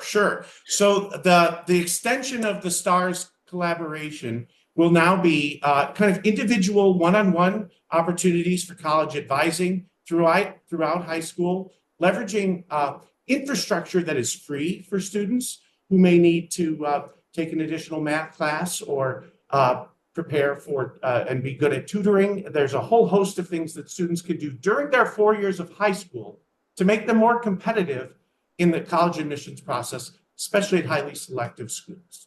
We have fly-ins, there's virtual programming, and all 32 schools will be brought to bear in these kinds of partnerships. So it's really quite exciting. There will be in person. You will meet your college advisor from STARS, but most of the one-on-one activity will take place virtually. We know we can do it. We did it during COVID. So in addition to that, we have counselor and teacher programming that brings counselors and teachers from Napa to the various 32 schools to both have some professional development and also learn a little bit about write the best recommendations and how to best prepare your students when to go to wonderful places like Stanford or Chicago or Yale, my alma mater, or they want to root for the Longhorns at Texas. So it really is it's a wide set of schools, but it's essentially top private universities, colleges, and flagship publics around the country.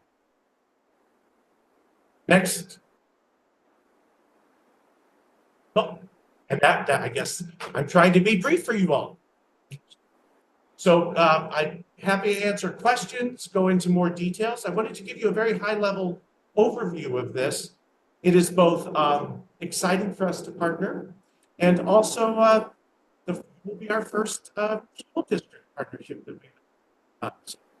A little new for us, and we're hoping that this will be a joint effort where we'll learn and we'll grow together. Fantastic. Thank you so much. Looking for any comment, discussion, questions from trustees? Trustee Waller? I have one. Thank you very much for this. I do appreciate your enthusiasm. I was wondering how you decided what colleges to include in this.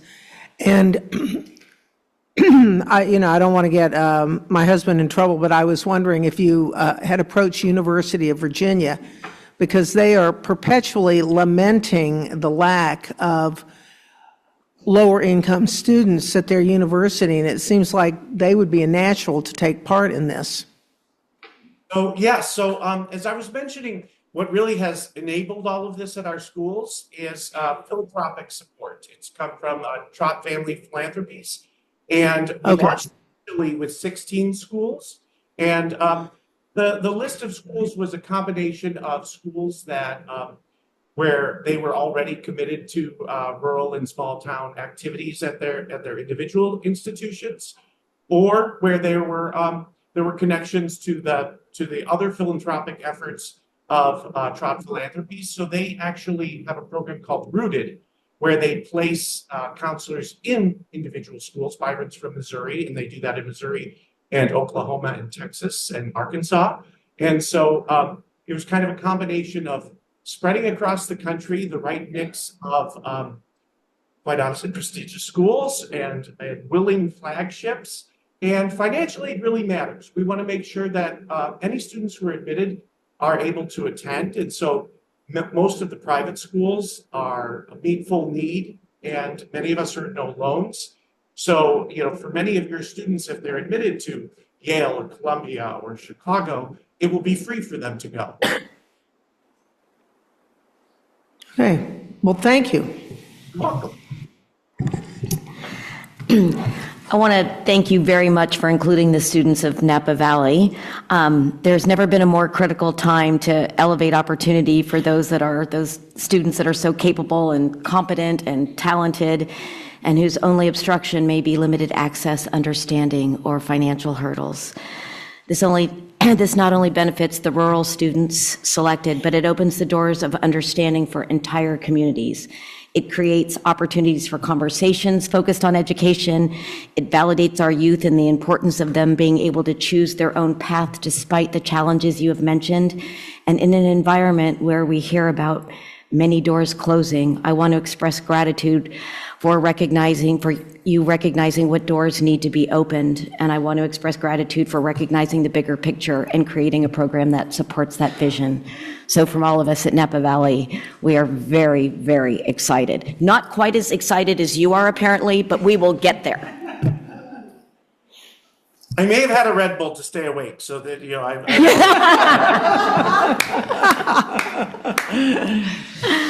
Other discussion from trustees, comments? Student trustee Graydon. As a student, this is really exciting, and I really do wish that we had this when I was a freshman. I would be able to go through this program as a senior, but also as the biggest HBCU advocate, I love the fact that Spelman College is added, and hopefully more HBCUs could also be added.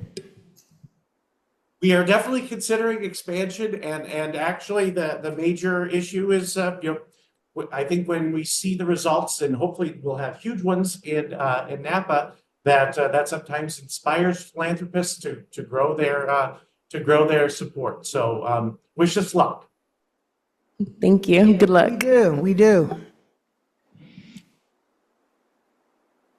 I thought I turned on. Other comments from trustees? I'll add one last comment. I mean, I echo our student board Graydon. Even as myself, I wish I was back in 8th grade. Because I do know, for me, I'm a product of someone who received additional support and access to other pathways, and it was a life-changing moment. So I was just sharing that with Trustee Chu. They were really excited about this item on our agenda. because at the end of the day, it's a life-changing opportunity for our students and for the future of other students and other generations as we also bring in our staff on board and equip them with more skills and broaden their vision too, so that they can project that same passion and mission, apparently with some Red Bulls, and to the rest of our students. So just really appreciate that enthusiasm and energy. And with the climate of this world, we need all that love we can get to support our students. So thank you so much. And they are bombarded with this negativity, whether it's the media or, others. And it's so great when we bring students to campus and they see what the world can be like and they feel welcomed. They can go back to their high school and tell their friends. So it's so important to create role models and to create ambassadors, not just to Chicago, but to aspiring to the very top schools all around the country. So I just want to thank all of the schools for participating in this consortium, because it really, it's really a great opportunity for all of our students here. And so as a graduate of Cal, I now work at another university that you have on the list. And as an employer, we're always looking for talent. And to give opportunities to people who may not otherwise have that opportunity is giving us a better talent pool. That is gold to all of us for society. So thank you very much, and really looking forward to this partnership. Well, on that vein, and this is just a UChicago thing, but all of our rural students are guaranteed a first summer paid internship that the university pays for. So we'll send them back to you, and you will have free and brilliant, hardworking students, interns in California. Wonderful. That's wonderful. Well, this is just so exciting, and I want to thank you on behalf of the board and the district. We are always thrilled at expanded access, and this feels too good to be true, this kind of expanded access. And what I love about it, or one of the many things I love about it, is the approach that acknowledges that it's not just the tuition, and it's not just the guidance counselor support, or that the wraparound approach of professional development for our staff, for our guidance counselors and teachers, the understanding what obstacles there are to admission and trying to give access to support for that ahead of time, so that things that have been barriers historically are removed. Obviously the generosity of the consortium of the universities and the philanthropic funder here are just beyond the pale. So we're thrilled. And as a Northwestern Wildcat alum, I'm very happy to see NU on that list as well. Go Cats. President Reiser, before we move to the action item, Jim, do you want to just present your staff that's here, that our staff, Dr. Reddy and Mario, will be working with? I know that they're also on Chicago time, and I'd just love to for the board to just meet them really quickly, because I know we'll be working closely with them over the next few years. Yeah, yes, I should have done that at the beginning. So to start with is Margie Bentley. So Margie is the director of All the Stars program and the lead with all of the other leaders at the different schools, and really has made all of this happen. She also launched our Emerging Rural Leaders program and is from rural Georgia herself. So she certainly understands the issues. And David Laurie is actually our leader on the new hybrid counselor model. So Dave is a former head of school, understands the high school side a little better than perhaps Margie and I do, how he's always been on the higher ed side, and is putting in place all of the programming and the opportunities for students, and just hired his first, another UChicago person to be our remote counselor for Napa. Fantastic. Anything else before we move on? You want to wrap anything up? You good? Okay, so moving on to the related item, the action item K5B, which is the Memorandum of Understanding with STARS College Network. I'll move to approve. Okay, we have a first from Trustee Chu, a second from Trustee Jankowicz. Do we have any public comment, Mr. Michaels? There is no public comment on this item. Student Board Member Graydon? Aye. All in favor? Aye. Motion passes. All right, get to bed, Maroons. Thank you. Thank you. Thank you, Thanks for all thank your hard you. work. Thanks for being here tonight. We appreciate it. Good night. Thanks. Thank you so much. Okay, well, that was exciting. Now this brings us back in the agenda to I, approval of consent agenda. The background information on these items is provided to the board prior to the meeting. A common motion takes action without discussion on roll call vote unless discussion of items is requested by a board member. Can I get a motion for the consent agenda? I'll move to approve. Second. We have a first from Trustee Chu, a second from Trustee Martin. Is there any public comment on this item, Mr. Michaels, or on these items? There is no public comment on this item. Thank you. Student Trustee Graydon? Aye. And a roll call vote, Ms. Morales? Sorry, I preempted that. Roll call vote, please. Student Board Member Graydon? Aye. Trustee Reiser? Aye. Trustee Shu? Aye. Trustee Gonzalez Mares? Aye. Trustee Jankowicz? Aye. Trustee Martin? Aye. Sorry, I'm deaf. Trustee Water? Aye. Motion passes. Thank you. Thank you, Ms. Morales.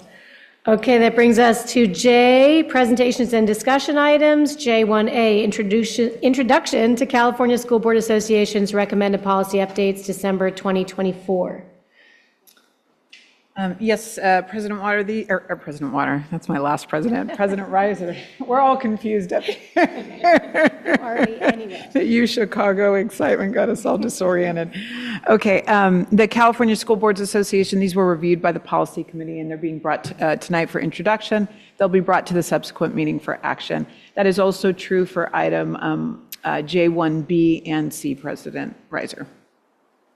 Okay, any discussion on any of these items from trustees? Okay, seeing none, we'll move on to J2A, Business Services, the 2024 California School Dashboard. Do you want to ask for public comment on the previous? Oh. 1 second.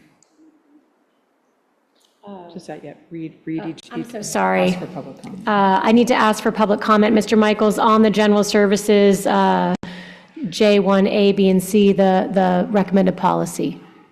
Are there any public comments for those items? We do not have any public comment on those items. Okay, thank you so much. Now, Dr. Aboud. Great. I have not had a Red Bull. I actually took a nap before I got here, so I'm energized naturally. All right, well, good evening, President Reiser, trustees, and Dr. Musetti. So this evening, I will present an overview of the California Dashboard, which serves as our main accountability structure from the state. The metrics that we'll review are so critical to the development and monitoring of the LCAP, or our Local Control Accountability Plan, that we wanted to take some time to share with you the purpose of the dashboard, its measures, and how those measures are calculated.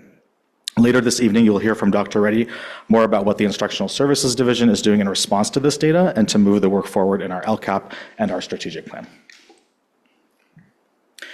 The California Dashboard has multiple purposes. It provides parents, educators, and community members with meaningful information on school and district progress on a variety of data points, and also meets state and federal accountability requirements.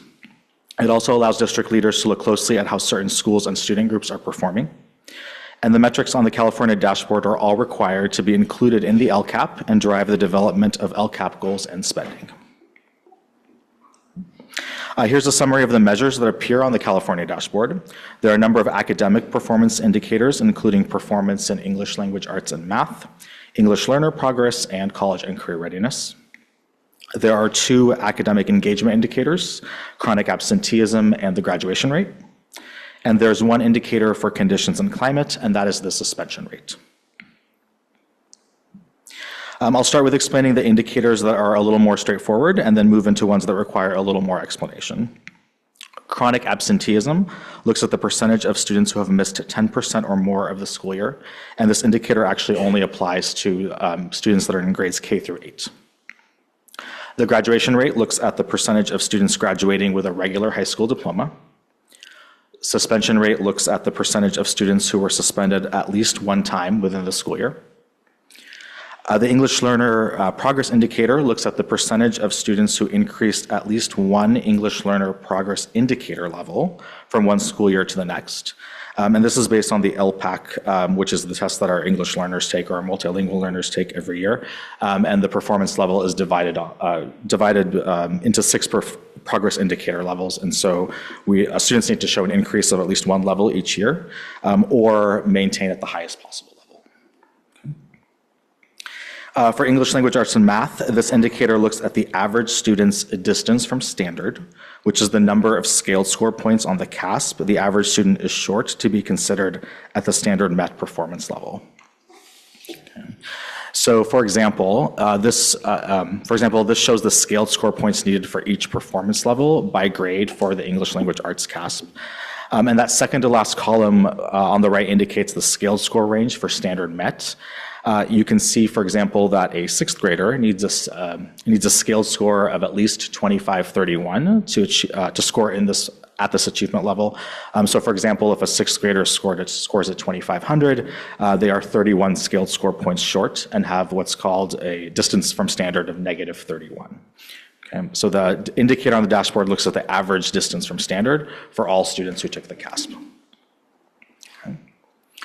All right, now this one's fun. So the College and Career Readiness Indicator measures the percentage of high school students considered prepared for college and career based on a number of options. And these include performance on the CASP, passing AP exams, dual enrollment, completion of A through G requirements, completion of CTE courses, etc. And so for the College and Career Readiness Indicator, students can qualify as prepared as long as they meet at least one of these criteria. And the first criteria we'll share are the measures of college readiness. So we'll see college readiness as well as career readiness. So for college readiness, students will meet that measure by scoring at standard met or exceeded on both English and math on the CASP, or taking 2 AP exams and scoring a 3 or higher on both of those exams. Completing 2 semesters of college coursework with a grade of C- or better, or earning the state seal of biliteracy with a score of standard met or higher on the English CASP. They can also complete all the A through G requirements and meet one of the bulleted points listed above. These include earning a scaled score of standard met or higher in either ELA or math, and a performance level of standard nearly met in the other. Completing 1 semester of college credit courses with a grade of C- or better, earning a score of a 3 on at least 1 AP exam, or completing a CTE pathway. Okay? And while students can be considered college and career ready from either the college or career readiness requirements, the majority of students in our district qualify based on one of these college readiness requirements that I just reviewed. And then these are the career readiness indicators. So you will see some options on this that are kind of in that lighter gray color. These are options that are allowed by the state but are not yet available to students within NVUSD. Okay. So these include students can complete a CTE pathway with a grade of C- or better in the capstone course and meet one of the criteria listed below, which includes earning a score of standard met or higher in one CASP subject and a score of standard nearly met in the other. Or complete 1 semester of college credit courses outside of the completed CTE pathway with a grade of C- or better. They can also complete 2 years of leadership, military science, and receive a score of standard met or higher on the CASP, ELA or math assessment, and a score of standard nearly met on the other. Okay. And they can also complete 1 or more of the following programs and complete 1 semester of a CTE course with a grade of C- or better, Workforce Innovation and Opportunity Act, Job Corps, Youth Build, California Conservation Corps, and regional occupational centers and programs. And then for our students with IEPs who receive a certificate of completion, as opposed to a regular high school diploma, students can complete at least 100 hours of work experience and the equivalent of 4 semester courses of college and career exploration, preparation, designed to prepare a student with an IEP for employment and independent living. Okay. So those are all the indicators. For each indicator on the dashboard, the state determines a district or school's performance based on 2 factors: the current year's data and the difference between the current year and the prior year's data, as determined by a 5x5 grid, which I'll show you an example of momentarily. So your current data and the improvement or decline from the previous year determine your performance. Okay. So the nice thing about the system is that it recognizes districts for making progress on indicators even when there are still opportunities for improvement. The criteria on each of the 5x5 grids vary based on the indicator, and the performance colors range from red to blue. Red is the lowest performance level, and blue is the highest. Okay. And so here's an example of the 5x5 grid for the suspension indicator. So you can see, for example, that if a district suspension rate is high, between 4.6 and 8%, but there's been a decline between 0.3 and 1.9 percentage points, that indicator color will be yellow. So this recognizes that improvement, even though the suspension rate itself is still considered high. And here you can see how we are performing as a district in each of the indicators. We are in orange in English and yellow in math. For math, this is actually an improvement of 1 color from the previous year's dashboard, so that's a celebration. We're in the orange for English learner progress and in the yellow for college and career readiness. Our chronic absenteeism indicator is in the yellow, which is an improvement from orange from the last year. This is due to a substantial decline of 9%. So this is an indicator where we want to see a decline. Substantial decline of 9% from the previous year, which is also a celebration. And our graduation rate is in the green, with 93% of students graduating with a regular high school diploma. This is also an improvement from the previous year when we were in the yellow. And then finally, our suspension rates are also in the yellow. And with that, I will open it up for questions and comments.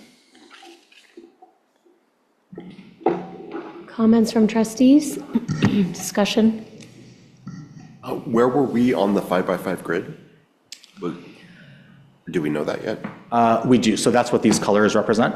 So I don't have the grid on the slide deck for each indicator. Each grid's going to be different. Oh, okay. But this is the color we're at based on that grid. Okay, so there's the grid for each one. There's a grid for suspension rate, graduation. Okay. Correct, exactly, yes. And so these are the results for this year based on that grid. Any other questions or comments from trustees? Okay, thank you, Dr. Aboud, for your presentation. And I think we'll take a 5-minute break before we continue on to our next presentation of the LCAP. So we'll be back in 5 minutes. Thank you.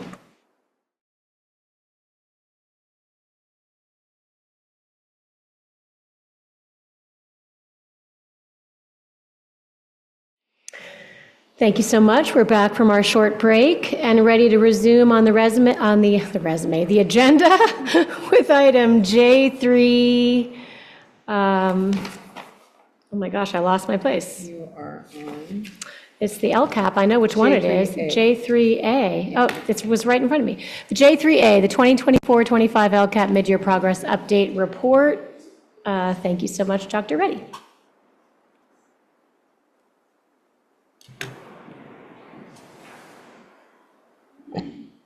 I seriously need to level up my game. Like, that was the most exciting start to a presentation. I'm like, how do you make the LCAP that fun? We'll try. We'll try. Good evening, President Reiser, Board of Trustees, Student Board Member Graydon, and Superintendent Dr. Massetti. Dr. Aboud and I will present a mid-year progress update, which includes year-to-date outcome data related to metrics identified in the current year's LCAP, mid-year expenditures, and actions to address those metrics. So within the context of the overall LCAP process, the development timeline, we are in the needs assessment and data review process. We are engaging with educational partners, including DLAC and members of superintendents, advisories, parents, and teachers. We will continue to implement the actions that are outlined in the LCAP, and as we prepare for 25-26, we will update the LCAP and bring forward to you all a recommendation for the 25-26 LCAP in June. So the LCAP basics, just a basic overview of the funding through the LCAP. So we have our base grant allocation, which is based on students enrolled at ADA. It's why you often hear us talk about our attendance, not only because we want our students attending, but also the importance of our enrollment. And then we have 2 grants. On top of that, the supplemental and concentration grant funds are based on the percentage of unduplicated pupils enrolled. And the state defines unduplicated by our multilingual learners, students who qualify for the federal free or reduced meal program, and then foster youth. We have approximately 68.3% of our student population is considered unduplicated. That has grown over the years and continues to rise. Based on that, we have approximately $35 million in our LCAP funding.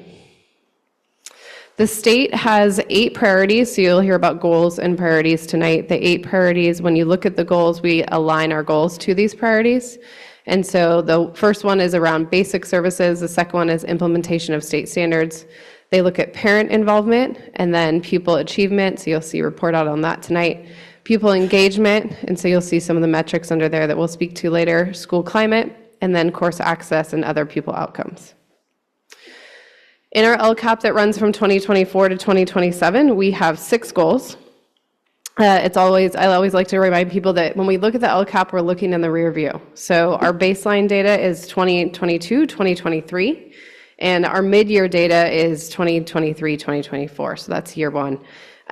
So we are also, as we're looking at this in the rear view, one of the things that we're doing is also aligning it to our new strategic plan. So the LCAP was aligned to our previous strategic plan, and so you'll see throughout the presentation, there's asterisks in red. That indicates that there is alignment to a goal or a metric or an action step within our new strategic plan in our current LCAP.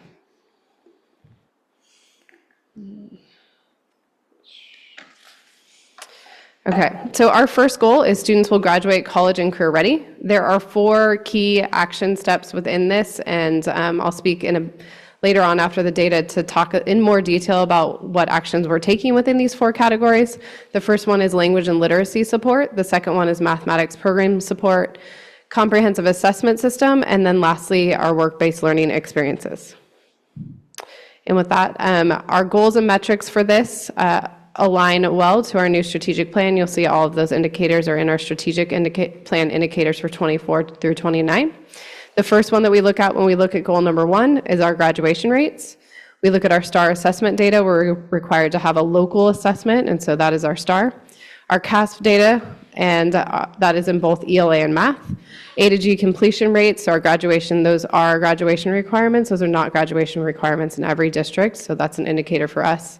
And then college and career readiness indicator, which Dr. Abood went over in more detail in the California dashboard presentation this evening. And with that, I'll hand it over to Dr. Abood to give an update on how we're doing with those metrics. Thank you. Okay. So I'll now share some of the data over the last couple of years that are utilized in the LCAP. And as Dr. Reddy said, you're really going to see 2 years of data. The 22-23 data is our baseline data, and then the 23-24 is our year 1 data. And then for nearly all the data points, we'll report our overall student population, as well as student groups, which are highlighted on the California dashboard. And the first data point we'll look at is the high school graduation data. You can see that in nearly all cases, there was at least a slight increase from one year to the next. You'll notice that there's only 1 year of data for our long-term English learners, or LTELs, and this is because this is the first year that CDE has reported results for this student group. And then for foster youth, we don't have data for 23-24, simply because the number of foster youth students was too small to report. As you know, we've presented thoroughly on STAR data in the past, but here you can see the percentage of students over the last 2 spring screening windows who performed on the STAR reading test at standard met or exceeded based on the state benchmarks, which are designed to predict performance on the CASP. We see slight increases from 1 year to the next in all cases, except for students who are temporarily housed, where we do see a slight decrease. For STAR Math, we see increases across the board. And here are our English CASP results. These numbers represent the percentage of students who scored at standard met or exceeded. We see mixed results here with only small changes from 1 year to the next. For some student groups, we see slight improvement, and for some student groups, we see slight decreases. Here we break down the CASP scores for math. We do see slight increases across the board, with the exception of foster youth, who stayed at 0% for both years. CAST, or science achievement data, is also in our LCAP. We have mixed results in this area.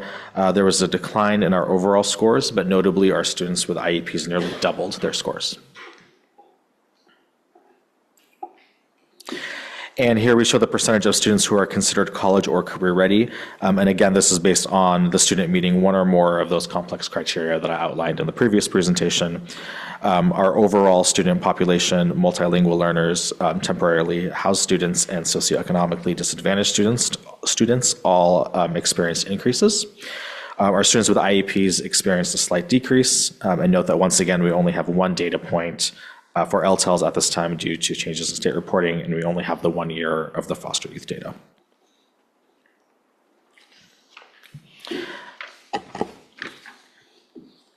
This slide shows the percentage of students who have met A through G requirements. These are students who pass certain courses in various subjects with a grade of C or better and are eligible for admission into the UC and CSU systems. No real notable changes here. We see some student groups with slight increases and others with slight decreases. And here we see the percentage of students who completed a CTE pathway. Overall, we see a slight increase in the overall results, as well as the student groups that have 2 data points to compare. The exception is our students with IEPs, who had a slight decrease. And this slide shows the percentage of students who earned the seal of biliteracy. There are a few different ways to qualify for this, but ultimately these are students who have demonstrated performance in English as well as a second language. Most commonly in our district, that language is Spanish, followed by French and sometimes Mandarin for students in American Canyon. We did see a significant increase in this over the last 2 years. 22.8% of students qualified in 23-24 compared to 18.8% the previous year. And that increase is consistent across student groups, especially our multilingual learners and students who are temporarily unhoused, where that number just about doubled for both groups. And with that, we'll pass it back to Dr. Reddy. Okay, thank you. So within our goals, in goal number 1, the data shows a need and a continued need to focus on early literacy and language and literacy in 3rd through 12th grade. So we have invested a lot of money in early literacy support and intervention, and will continue to do so through our letters cohort, and providing pull out and push in intervention in those early grades so that students leave and enter 3rd grade reading. We are providing language and literacy support for grades 3 through 12 and exploring more options of how we can provide those strategies to our students in reading, writing, listening, and speaking. Our administrators and teacher leaders are focused on developing an instructional framework, and within that framework, we'll be defining over the next 18 months the high-impact teaching strategies that will align to the language and literacy supports that we know students need.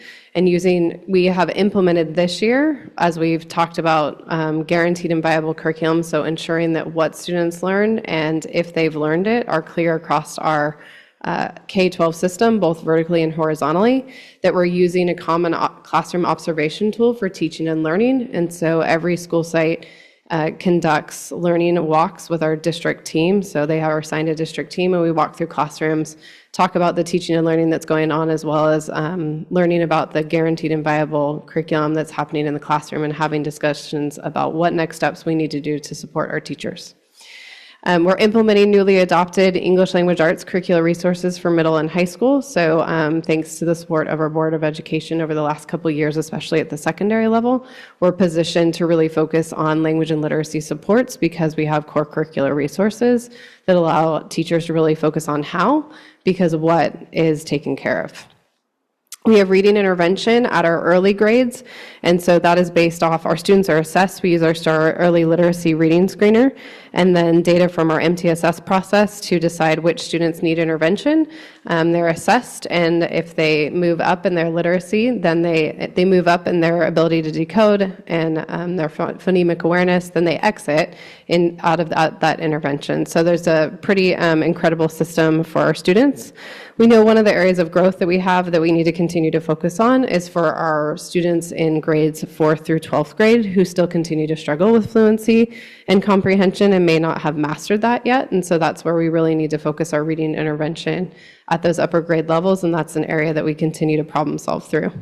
One of the requests that we had from our students last year and have focused on this year is ensuring that they have access to books. We do have a really wide variety of reading that they can access online through Sora.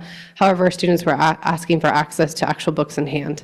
So through the support of our library services and using our supplemental funds, we've been able to increase the number of books in our school libraries to a specific ratio for elementary, middle, and high school so that students can actually access those and have those books in their hand. We are happy to see the growth in mathematics, and we know that it is low growth, and so we want to continue to see that progress. And so we are still investing in professional learning and math coaching for our teachers. That may be based in our curricular resources, such as Bridges or Carnegie Learning for middle school, as we await the state's decisions around a curricular resource and the framework. We have coaching when it comes to instructional strategies to help in those middle grades. We're focused on assessment and intervention, so using student data to support continuous improvement. As was shared earlier, our administrators are engaged in data dialogues, and so using CASP and STAR data to support growth in literacy and math. What we've heard from our administrative teams is that the identification of these small targets makes it small and doable for our staff to really move the needle. So we're excited to see how these students do by getting really specific, small and focused, if we can help that incremental growth with students by really focusing on a small group. Our professional learning communities are really the engine for continuous improvement. It allows our teams of teachers on Wednesdays to review data and make decisions. So as you heard in my staff report, we're investing in our professional learning communities leaders. I think as teachers, they have one of the hardest jobs. They're leading their colleagues. And so being able to work with their colleagues, they're the experts in the room, look at the student data that's in front of them from their common assessments, and then make decisions that impact the classroom the next day is one of the best ways to impact student learning. So we're investing in that process. And we're expanding our assessments for learning. So in ELA and math, we're aligning our assessments to our core curriculum and also looking at CASP assessments that align to our priority standards so that students have the opportunity to practice and see the questions, see the types of questions, while also aligning that to what they're currently learning in the classroom. So our secondary ELA and math teachers are aligning those within as they look at the new curriculum that they're supporting. Next, and you heard some of this tonight, we are focused on college and career readiness. And so our administrators are learning about College Board data. This is exciting. We've invested in the PSAT and SAT Day. And so we had our first training in January, thanks to Director Landeros. And we had our principals, assistant principals, and some of our counselors and AVID coordinators learning how we can use the PSAT and SAT data to open access to advanced placement for our students. Our college and career pathway leadership team is at work defining and developing a college and career readiness pathways that's in alignment with our vision and our graduate portrait. And it aligns to the definition of college and career readiness that was shared earlier tonight by Dr. Abood within the indicators for the state. So our goal is to ensure that every student is able to meet that college and career readiness indicator by the end of our strategic plan in the ways that they can, whether that's through CTE or Seal by Literacy, advanced placement, through our work-based learning that happens with our students with IEPs. We are designing pathways in hopes that we can have every student be able to meet at least one of those indicators. And then we are implementing the California Colleges Guidance Initiative. So currently we have Naviance and we're using it with our seniors, and this is the last year that we'll use it. We are going to transition to California Colleges Guidance Initiative. It's a new college and career readiness tool. It is in state ed code. It is a part of our educational code for school districts to use this. And it functions much like Naviance, except for there's one key difference that is advantageous to our students. And that is it seamlessly aligns to our California community colleges, our California state universities, and our University of California system. So instead of our students having to enter all their data when they go through their application, because of the incredible work of our data and assessment team, working alongside CCGI, that data will be updated and uploaded for their applications. It also works that way with FAFSA. So it's pretty exciting. We'll start implementation next year. We're currently working to make sure that the data is correct. And we'll provide training, and it'll be a scope and sequence. And Dr. Landeros will be working with our middle and high school counselors to launch that 6 through 12. And then we continue to, you saw the seal by literacy scores. We're incredibly proud of those. And part of that is due to the strengthening of our middle schools and our dual language immersion program, as well as the expansion of some world language offerings at some of our schools to 3 or 4 years, or new programs in American Sign Language. And so we'll continue to strengthen and support our students in those dual immersion pathways to ensure the asset of both their language shows up in their college and career readiness. Goal number 2, students will experience responsive and engaging learning. This is really focused on our multilingual learners. And so we have 4 areas that we focus on in this particular goal: high impact instructional strategies, ensuring that our students have access to English language development every day. Schools, and then you'll see in our data, you will not see the newcomers, but you will see the long-term English language learners that we have a need to focus on our subgroups within our multilingual learner categories. We focus on our newcomers and then our long-term English language learners. And so you'll see that in our data tonight, and I'll speak to how we're addressing those. I have one more slide. Goal 2 metrics. English, so we look at this 3 different ways. So we have the English Learner Progress Indicator. We have the English Learner Reclassification Rates, and that one aligns to our strategic plan indicator. And then we look at fully credentialed teachers, so teachers who have exited after 2014 from their teacher credential program have to have special certification to teach ELD. So we want to make sure that they're best positioned to teach our students the language acquisition skills that they need. With that, I'll hand it back over to Dr. Boone. All right. So one of the indicators on the dashboard, as I talked about earlier, is the English Learner Progress Indicator, which is based on the LPAC, or the English Language Proficiency Assessments for California. And again, this is an assessment that all of our multilingual learners take annually until they reclassify as English proficient. And again, the LPAC scores are broken down into those 6 performance levels. And this is looking at the percentage of students who have are considered making progress. So increasing from one level to the next, or maintaining at the highest level.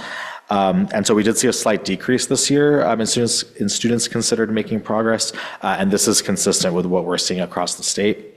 And then this is also broken down for our LTEL students, our long-term English learners. Again, we just have that one data point, as this is a new student group, but we'll be monitoring that moving forward. And this slide shows the percentage of English learners each year who reclassify as English proficient. These are students who perform at the highest level on the LPAC and meet certain other local criteria. For us, that's most commonly getting a score in the 25th percentile or higher in star reading. So they need to have that star reading score. There is a slight increase this year. And although we're only showing 2 years of data here for this LCAP, the baseline year and the year 1 outcomes, if we were to look back 4 or 5 years ago, we are seeing a steady increase over time. About 4 or 5 years ago, it was somewhere between 7 and 8%, and we're now up to 12%. All right, back to you. So for goal number 2, as you can see, our multilingual learners are still an area of need and support, and making 1 year's growth in 1 year's time, and being able to reclassify. We know that when our students reclassify, they outperform all of our students. And so we continue to focus on this area. In the first action step, elevation is the tool that we use to monitor progress. And one of the areas that we've seen over the past year and a half is that it also has professional learning and strategies that you can align specifically to the students in your classroom. So our multilingual learner leads have worked with their staffs to really support them in identifying what are the strategies that our students need, and then it's embedded online professional learning for them that they can then use those strategies in their classroom. At the elementary level, there's been a real focus on high quality interactions, and that continues in the area of mathematics. And then our middle and high school multilingual learner leads, as we've listened to these data dialogues, many of them are focused on reading and writing across their schools. And so really continuing to integrate language and literacy strategies within all content areas. We're all teachers of language, and so providing the support that's needed within English, but also outside of English to our teachers. ELD, ensuring English language development every day. So our middle school and high school ELD teachers are implementing new core curricular resources. They brought that recommendation last year, and that is going well. We have coaching, and then we have learning walks and ongoing progress monitoring provided by our TOSA at the district office, and then our school multilingual learner leaders. So we're excited to see how that impacts student learning on the next LPAC. And this is something that's been ongoing, but I think it's something to highlight. As our students take the LPAC, and some of them take it year after year, it's really important to have a centralized testing approach. And so our data and assessment team has provided that. It allows system-wide calibration, and then it helps us with progress monitoring through elevation. Our ELD lab class for multilingual learner students, this is something that was at one school, and we were seeing success with how it was supporting students outside of English language arts. So all of our students have their ELD class at the secondary level that focuses on their language and literacy acquisition. The ELD lab focuses on supporting them in their other content areas. And so often that lab employs strategies from AVID, like reading, writing, collaboration, inquiry, organization, some of those skills you need just to manage your other classes, because they're managing those in a second language. And then also it provides tutoring specific to those courses. So you'll often see once or twice a week those students engaged in tutorial with their peers. So a group of 5 students who may all have chemistry, or a group of students who may all have Math 1. So they're getting that support beyond the language in that second class to help them be successful in their other classes. Our newcomers and our long-term English language learners, we call out specifically because they have specific needs. And one of the areas that we really need to focus on, and we've done some deep dive into the data and think about, is our long-term English language learners. For our newcomers, we have supplemental materials, and we've expanded access to supplemental materials. We've expanded Rosetta Stone and are hearing a lot of gratitude from our elementary teachers who are using Rosetta Stone for our younger learners. We continue to use that in middle and high school. And then our middle and high school students, teachers, as a part of their new curricular resources, there was specific newcomer supplemental curriculum that came along with it. So they're using Get Ready and Boost this year, and similarly receiving training, engaging in coaching and learning walks through that process. And then we've provided additional funding for staffing so that the class size of our ELD classes is 1 to 20. For our long-term English language learners, that is when they hit their 7th year. And so we have Avid Excel offered at the middle schools. We're looking to expand that. It does require a team of teachers. So they have their Avid Excel class, which would typically, if they weren't in Avid Excel, they'd be in ELD 3 or 4. It also requires that 2 other teachers that are outside of the ELA content area become trained in the same strategies. So then that long-term English language learner has 3 teachers using similar strategies in reading, writing, listening, and speaking, with the goal of getting them reclassified before they go to high school and continuing on in AVID. So the supports continue, but they're reclassified. And so we have that at Silverado. We're looking to train up our other staff. Some of our staff have been trained in Avid Excel, but we're looking to train other content area teachers in history, social science, and math and science, so that we can provide that team support to our long-term English language learners and hopefully get them out of middle school reclassified. Goal number 3 really focuses on our families. And so there are 2 areas within this goal of families experiencing robust communication, community engagement, and advocacy. The first one is proactive family engagement and communication. And the second one is providing high-quality translation services.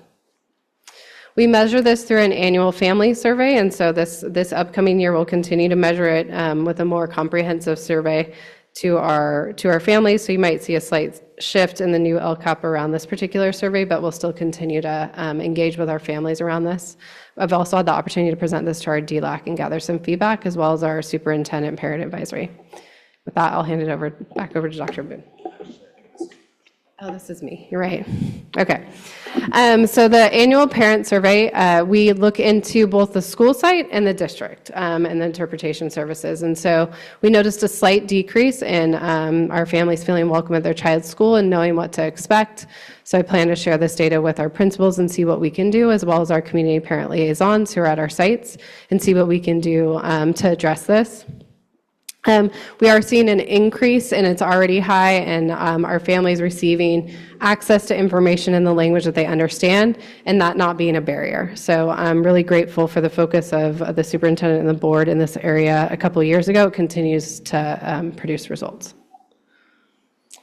So with families experiencing this, much of the funding goes to those tools that eliminate those barriers. So communication tools and ongoing training, Parent Square, our webpage, our community and parent liaisons.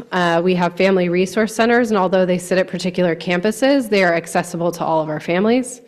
Our NVUSD Student Advisory Council that we developed a couple of years ago that also engages with the LCAP feedback process is a part of this engagement and communication. And then new in a celebration last year, our DLAC engaged. If you haven't been to DLAC meeting, it's to the public, it's incredible to watch our DLAC parents lead a really powerful meeting. And so they received training from CABE last year, and we have expanded that training to our site through their English Learner Advisory Committee. And this is on Friday nights, and I walked into the last one a couple of Fridays ago, and these parents are getting trained on Friday night from, I think, 6 to 8 o'clock. And there's like 30 to 35 parents in the room getting trained up so that they can then go engage and be advocates at their school site. So I just have a huge round of applause for our parents engaged in this process. And then a lot of this is a result, too, of the high-quality translation services that are provided to our school sites and to our district. Goal number 4, students will thrive socially, emotionally, and academically. This is where our wellness supports and programming actions are. Our multi-tiered system of support that you often hear called MTSS, diversity, equity, and inclusion plan, and then having safe, clean, and secure school campuses. We also have, within our LCAP, we have 2 specific goals based on our results. One of those goals focuses specifically on a subgroup that is an area of need, and so that subgroup is our temporarily unhoused students. The purpose of this goal is to really target our focus and support on increasing their achievement and engagement. Students who are temporarily unhoused this is elevated because they are performing lower on the English language arts and math CASP. They have lower graduation rates and higher chronic absenteeism and suspension rates. And so although like all the goals 1 through 4 address our unhoused students, like we still include them in language and literacy and math, and they're engaging them if they are also a multilingual learner, but we also have to have a goal that focuses specifically on those needs and address them. We look at this through the California Healthy Kids Survey. We examine our suspension rates, and then we also look at our chronic absenteeism rate. So with that, there are 2 questions within the California Healthy Kids Survey, and this is a questionnaire that our students take in 5th, 7th, 9th, and 11th grade. They're getting ready to take it in the next couple weeks. And so we are seeing kind of a steady result in our 5th grade. I want to highlight that in 7th and in 9th grade, but especially in 7th grade, this is an area where over the past couple of years, we have not seen this growth. And so to see a 7% growth in our middle schoolers feeling connected, I feel like we made it through the COVID and some of our middle school consolidation, and our students are feeling more connected to their middle schools. So that's a celebration to our middle school staff. Our 9th graders are still pretty steady, holding steady in this area. And then our 11th graders, we see a slight dip. For positive relationships with adults, we know that this is a powerful part of their educational journey. Again, we're seeing that consistency in 5th grade. We are seeing growth in 7th and 9th grade. So again, just highlighting that growth in middle school and some of the work that's happening there, about 5% increase. 9th grade, we know, is an incredibly important transition year. So we want to see growth, and we want to see students finding a connection as they transition campuses. So we'll continue to look at how we can support them in that transition. And then in 11th grade, we see it's higher, but we see a little bit of a dip. With that, I will turn it over to Dr. Bin. So this slide looks at our suspension rates. And again, this is defined as the percentage of students who are suspended at least one day during the school year. And the change from one year to the next for each student group is fairly small, but we can see that there are certain student groups who are suspended at higher rates than the overall population.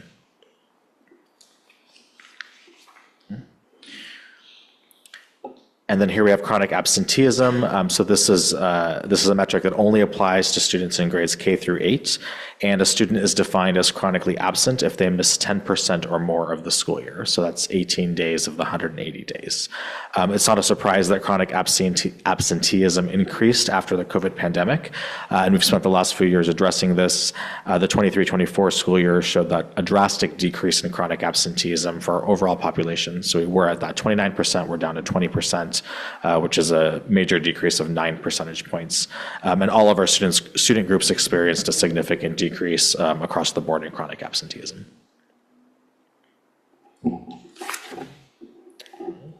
Back to you.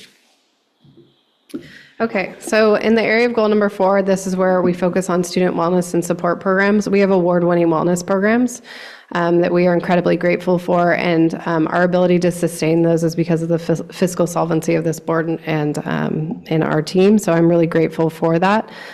Because it allows us to keep this for our students. So our wellness center staffing and elementary staffing is allocated out of this portion, and that includes our school nurses and our licensed vocational nurses. Our community-based organizations, we have in Napa incredible partnerships and are able to expand that to American Canyon because of our community. And so our community partners provide social, emotional, and behavioral supports on a referral basis that's run through our MTSS process. We support our social emotional learning tools through this. So you've heard about Toolbox and Second Step. I often have to use the breathing tool I learned from my son. And professional learning for our staff around community circles, restorative justice, that supports our students across our schools. And then we have, this year, and the pilot was last year, we have really focused on strengthening our health education. And so our health curriculum in 5th, 7th, and 9th grade is new, and it's being implemented with every student this year, and that in 9th grade is a specific course. And so that is successful. It allows us to provide professional development, curricular resources for those students. As you saw, we had a significant decrease in chronic absenteeism, and that's really because of the direct support provided to sites, the outreach by mail to our parents to let them know, and then the support that's provided through the SARB process.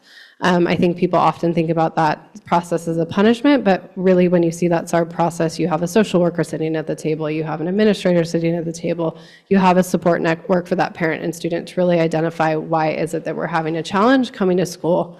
And so our social workers are a key part of that and are funded through this. And then we also fund our performing arts and athletic programs here. It's allowed us to expand to the middle school level and continue to support our high schools. Our multi-tiered system of support, often much of what I just shared, lives under there as well. We have 4 key priorities in this area that we're focused on this year. The first one is clear and consistent training and support. And so we implemented this system in the middle of COVID and had some great technical systems put in place with the support of data assessment. And so now we're looking at that next step around how do we ensure that it's clear and consistent across every single school site, moving from pockets of excellence to excellence across every school.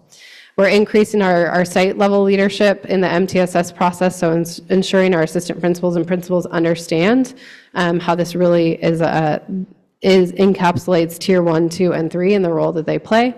Improving consistent teacher participation. So oftentimes the structures within the school day make it challenging for teachers to participate in the MTSS process.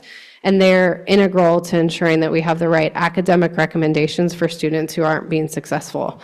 And so we've looked at a lot of ways this year and continue to problem solve. How do we increase the participation of teachers in that process? How do we close the loop of communication when they make a referral so that they hear back about the services that were actually provided to that student and that we can track and see if those services are actually working? And so those are the 4 areas of growth this year. There's been a lot of coaching on site to our MTSS teams through our prevention and intervention teams, and then providing training and also resurrecting our MTSS advisory to address some of these areas. And then Action 4.3, Diversity, Equity, Inclusion, and Belonging. We have two committees that falls under this. Our Student Advisory Committee is an amazing group of about 50 to 60 students from our middle schools, high schools, and TK8s. And Trustee Graydon is on that, as she shared earlier. And so she is a part of a group of students that provide feedback on the LCAP and actually help implement some of the ideas that are needed. And then we have a Special Education Parent Advisory Committee led by our Executive Director of Special Education. So every school site has one representative, one parent representative that meets with us quarterly to discuss the needs of our students with IEPs and how we can better serve them. And then lastly, we're rethinking how we can actively and purposefully re-engage with the NVUSD Diversity, Equity, Inclusion, and Belonging Steering Committee. So I look forward to sharing more about that in future LCAP presentations. Safe, clean, and secure school campuses. This is something you don't want to have to report on. It's something that you show up every day, and if it's going well, you never hear about it. And so there's been a lot of focus and support in this area to streamline some of our services. We had the opportunity to hire a coordinator of safety, and so she, alongside Director Rupi Bhatti, have done a lot of work in this area to shore up systems that are already in place and make them more efficient and effective. So we have a securely alert system that allows us for timely response to online safety concerns. So when students email something or search something that is of concern, we can reach out to that student and make sure that they're okay and provide them the proper services if it is truly a concern.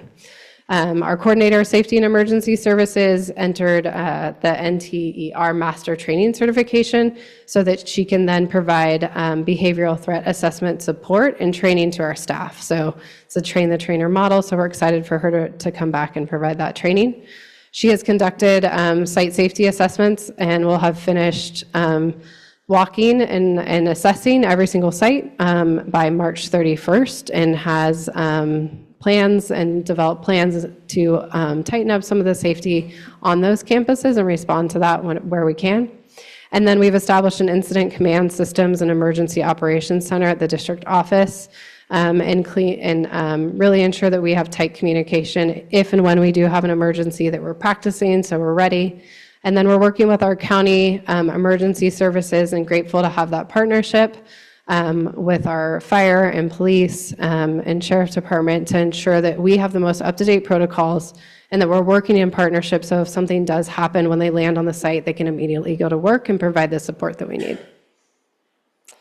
Lastly, to address goal number 5, the focus on our temporarily unhoused students, we have social workers that provide incredible support to our sites through intervention, through academic and attendance tracking, and through intensive case management. Some of these services that aren't provided by our social workers are provided by Mentis or Aldea, our community-based organizations on the move, to provide support on a referral basis if we can't meet the needs of those students. Our last goal, we don't often report out on schools in particular, but we have a school, Valley Oak, that has received equity multiplier funding, and so we need to report out on their progress. This goal was developed because they need to address specific state indicators for Valley Oak, and I often get the question, like, these are students who have not been as successful in our comprehensive programs, and so looking at their data and overall, but I like to highlight that no matter where a student goes to school, no matter what grade they're in, no matter what class they're in, we want to see incremental growth. And so this particular goal looks at growth. It doesn't just look at performance. And so we want to see students, we want to see these indicators in the yellow and the green and the blue. I think this is a celebration. Again, I shared at the beginning that this is rear view, kind of looking in the rear view mirror. So their 22-23 data is a reason why they have an equity multiplier goal. You'll see that they're already making growth in 2023 because how they're allocating funds and services to meet it. So with that, I'll turn it back over to Dr. Boone. All right, so we'll summarize here a few of the data points that we've already looked at specifically for Valley Oak. So this shows the graduation rate, and while their graduation rate continues to be significantly lower than the rest of the district, we did see an increase of 4 percentage points across the 2 school years. The English learner progress for Valley Oak has increased significantly from 30.4% to 42.3%. So this is the percentage of students making progress on the LPAC. Their suspension rate has increased slightly over the course of the last 2 years of the LCAP. And here is the college and career readiness indicator for Valley Oak. So they were at 0% in 22-23, but they did go up to 1.5% in 23-24. And here we have Valley Oak's ELA and math CASP results over the course of the 2 years. These are shown using that distance from standard that I explained in the previous presentation. And while the average student is still significantly far from standard, that gap has decreased over the course of these 2 school years.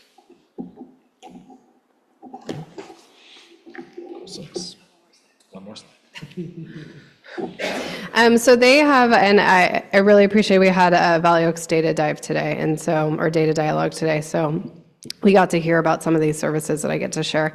So they have intervention teachers that are on point 2s or point 4s that are providing direct services to students to support them. They're looking at data and developing and implementing targeted intervention at both the Napa campus and the American Canyon High School campus for Valley Oak. They have used this funding to hire instructional assistants that push in. So they have that outside small group targeted intervention, and then they're pushing into their classes as well to provide support. And then they have a community schools administrator part-time that manages and looks at the interventions, parent engagement, goal setting. And so they're providing that wraparound academic support through this goal, and that's why we're seeing some of that growth. We actually had the opportunity to watch a video today about Acorn Hour and how they're really encouraging students to stay after school. Getting high school students to stay after school to get support is not an easy feat. And so their students actually developed a video that we had the opportunity to see that encourages students to attend Acorn Hour and get the support that they need. And they shared that from last year to this year, they're seeing an increase in students that are staying after to get that support. So thank you for listening to our progress monitoring for our mid-year, and we'll take any questions or feedback. Thank you so much, Doctors Reddy and Abood. Trustees, any comments or questions? Trustee Jankowicz. Fine question. Dr. Abood, you said that the way we determine reclassification is a score of 25% or greater on STAR reading. Is that? They need to meet 4 criteria. One is the highest performance level on the LPAC, and then they need to score at the 25th percentile or higher on the STAR reading test. And is that kind of a standard benchmark of reclassification in the state of California? Is that a mandated? So the LPAC is state required right. criterion. Then they require us to have a local measure. So for our district, we chose STAR. Okay. And after looking at the results and the data, we determined that the 25th percentile was a good benchmark, and that students who scored at that level or higher likely did not need EL services or MLL services. Okay. And so that was a decision that Instructional Services and I made a few years ago, and we continue to monitor. Okay, thank you. Other trustees, comments? Trustee Water? Right. I remember a few years ago when we were looking at our English learners, and we said we need to do better. And we made ourselves very vulnerable and opened ourselves up to criticism, as usual, when we are honest about what we need to do. And I think we are making progress. And this is purely anecdotal, but one of my friends, I used to work with her, Cynthia, Napa High. She was out at Canyon Oaks doing testing, and she came over to visit yesterday, and she was completely knocked out by these little children who were really catching on to whatever they're being taught down there. One child in particular, she was saying he is just unbelievably smart, and he's improving by leaps and bounds. So, congratulations. There are comments from the dais? Yeah, thank you both for that really in-depth report. It's very encouraging to see how well thought out, how thoughtful and strategic. I always use that word when I talk about the work that you present from the instructional team. It's so thoughtful and strategic. I had a nice conversation with the superintendent yesterday, hearing a little bit in advance about the data dialogues and how they were going. And I just wanted to say how excited I am about that model and that you're implementing that, because I think it creates a through line from the classroom all the way to the district office, and it creates a relationship of collaboration and trust and respect. And I think too often the looking at data and looking at results, in particular if the results that come in are not what you would hope them to be, or not improving as quickly, then it turns into sort of a finger pointing and then down to the classroom, and then sometimes can even trickle down from the classroom to like, well, then it must be these kids because I'm doing everything I can do, so I guess they can't learn. And I think that the collaborative, respectful model here of we are all in this together and we're looking at it together with curiosity, and we are putting our heads together and trying our best methods and highest impact strategies, and then we're looking to see what happened, and then we're going from there together. I think we'll have on the system, my hope is a real impact on morale in addition to student achievement. So thank you for taking it on in that way. And thank you for this report and for all the hard work that is represented in it and by it. Thank you for highlighting that. I just want to add that this is happening in classrooms, right? Our teachers and our administrators are showing up to do good work, and the messaging that we're trying to send to them is really, it's the precision and the precision and sustainability and consistency in which that we're doing it. So, thanks. Excellent. Okay, thank you so much. Thank you. So that concludes our presentations, and we are moving on to K, action items. So we have K1, General Services, K1A, the 2025 California School Board Association Delegate Assembly Candidate Nomination. Do I have to say anything else about that? Nope. The item is described. The nomination is for Trustee Hart. That's correct, Trustee Jankowicz? Okay. No. Okay, so can I get a motion? I'll move to approve. Okay, first by Trustee Chu, second by Trustee Water. Is there any public comment on this item? There is no public comment on this item. Thank you very much. Student Trustee Graydon? Aye. All in favor? Aye. K2, Business Services, K2A, amended Resolution 2520, making findings on energy savings and approving solar agreement. For this one as a resolution, we need a roll call vote, but I guess first I should ask for a motion. I'll move to approve. You're first by Trustee Chu, second by Trustee Martin. Is there public comment on this item, Mr. Michaels? There is no public comment on this item. Thank you very much. So roll call vote, please, Ms. Morales. Yes, Student Board Member Graydon, Aye. Trustee Reiser, Aye. Trustee Xu, Aye. Trustee Gonzalez Mares, Aye. Trustee Jankowicz, Aye. Trustee Martin, Aye. Trustee Water. Aye. Motion passes. Thank you. Thank you. K2B, My Telephone System On-Prem Infrastructure Upgrade with TotalCom, Inc. Move to approve. We have a first by Trustee Chu, second by Trustee Martin. Is there public comment on this item, Mr. Michaels? There is no public comment on this item. Thank you. Student Trustee Graydon? Aye. All in favor? Aye. Motion opposed or abstained? Motion passes. Item K2C, Dell Powerhouse Power Store Purchase and Installation with Advanced Systems Group LLC. Move to approve. First by Trustee Chu, second by Trustee Martin. Do we have public comment, Mr. Michaels? There is no public comment on this item. Thank you very much. Student Trustee Graydon? Aye. All in favor? Aye. Opposed, abstained? Motion passes. K2C, Dell Power Store Purchase and Installation with Advanced Systems Group LLC. Oh, I'm so sorry. Oh, we did. K2D, contract for the wide area network services. Move to approve. First by trustee Chu, second by trustee Martin. Is there public comment, Mr. Michaels, for this item? There is no public comment on this item. Thank you. Student Board Member Graydon? Aye. All in favor? Aye. Opposed, abstain? Motion passes. K3, Facility Improvement. K3A, FID 7.3-25, Agreement with Mobile Modular. Move to approve.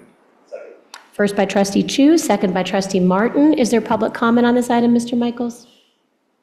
There is no public comment on this item. Thank you. Student trustee Graydon? Aye. All in favor? Aye. Opposed? Abstain? Motion passes. K3B, FID 7.4-25, Contract with Casa Studios. Move to approve. First by trustee Chu, second by trustee Martin. Is there public comment on this item, Mr. Michaels? There is no public comment on this item. Thank you. Student trustee Graydon? Aye. All in favor? Aye. Opposed? Abstain? Thank you. Motion passes. K3C, FID 11.17-20, request to purchase replacement inverters. Move to approve. First by trustee Chu, second by trustee Martin. Is there public comment on this item, Mr. Michaels? There is no public comment on this item. Thank you very much. Student trustee Graydon? Aye. All in favor? Aye. Opposed? Abstain? Motion passes. K3D, FID 21.62-17, request to purchase water meters and connection fees. Move to approve. First by trustee Chu, second by trustee Martin. Is there public comment on this item, Mr. Michaels? There is no public comment on this item. Thank you very much. Student trustee Graydon? Aye. All in favor? Aye. Opposed? Abstain? Motion passes. K4, Human Resources. K4A, Resolution 25-22, Human Resources, Release of Temporary Certificated Employees. Move to approve. First by trustee Chu, second by trustee Martin. Is there public comment on this item? There is no public comment on this item. Okay, this also is a resolution, so we need a roll call vote, please. Ms. Morales. Yes, Student Board Member Graydon, Aye. Trustee Reiser, Aye. Trustee Shu, Aye. Trustee Gonzalez Mares, Aye. Trustee Jankowicz, Aye. Trustee Martin, Aye. Trustee Water. Aye. Motion passes. Thank you. Thank you, Ms. Morales, and I would like to echo the sentiments of Assistant Superintendent Dana Page. It is my great hope that all of these temporary employees will be able to be rehired back for our organization, and I thank them for their service. Item K4B, San Francisco State Student Teaching Agreement. Move to approve. First by trustee Chu, second by trustee Martin. Is there public comment on this item, Mr. Michaels? There is no public comment on this item. Thank you. Student trustee Graydon? Aye. All in favor? Aye. Opposed? Abstain? Motion passes. K5, Instructional Services. K5A, the 2024-25 School Plan for Student Achievement, SIPSA Addendum. Move to approve. We have a first by trustee Chu, second by trustee Martin. Is there public comment on this item, Mr. Michaels? There is no public comment on this item. Thank you very much. Student trustee Graydon? Aye. All in favor? Aye. Opposed? Abstain? Motion passes. K5C, Amendment with Regents of the University of California, Los Angeles. Move to approve. First by trustee Chu, second by trustee Martin. Is there public comment on this item, Mr. Michaels? There is no public comment on this item.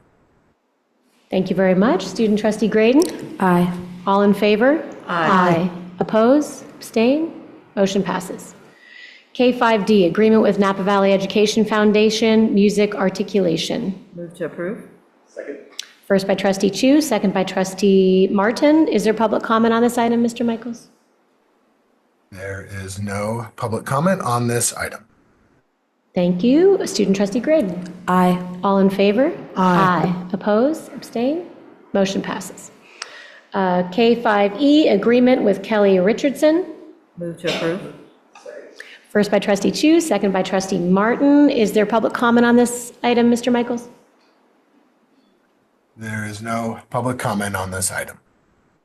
Thank you very much. Student trustee Graydon? Aye. All in favor? Aye. Oppose? Abstain? Motion passes. K5F, Napa Valley Adult Education Course of Study Adoption for Introduction to Healthcare. Move to approve. First by trustee Chu, second by trustee Martin. Is there public comment, Mr. Michaels? There is no public comment on this item. Thank you very much. Student trustee Graydon? Aye. All in favor? Aye. Oppose? Abstain? Motion passes. K6, Operational Services. K6A, request to purchase electric vehicle and mobile food cart. Move to approve. First by trustee Chu, second by trustee Martin. Is there public comment on this item, Mr. Michaels? There is no public comment on this item. Thank you. Student trustee Graydon? Aye. All in favor? Aye. Oppose? Abstain? Motion passes. K6B, Student Data Privacy Agreement with EZ Routing. Move to approve. First by trustee Chu, second by trustee Martin. Is there public comment on this item? There is no public comment on this item. Thank you. Student trustee Graydon? Aye. All in favor? Aye. Oppose? Abstain? Motion passes. L, Informational, General Services. We have the Curriculum and Student Support Committee. There are minutes attached. Is there public comment on this item, Mr. Michaels? There is no public comment on this item. Thank you very much. There's the Facilities and Technology Committee, no minutes attached for that. The Finance Committee, L1C, no minutes attached for that. L1D, Policy Committee, there are minutes attached. Do we have public comment related to that, Mr. Michaels? There is no public comment on this item. Thank you very much. We have L1E, the NVUSD Board of Education Communications and Community Engagement Plan. And that is attached. Are there any public comment for that item? There is no public comment for this item. Thank you.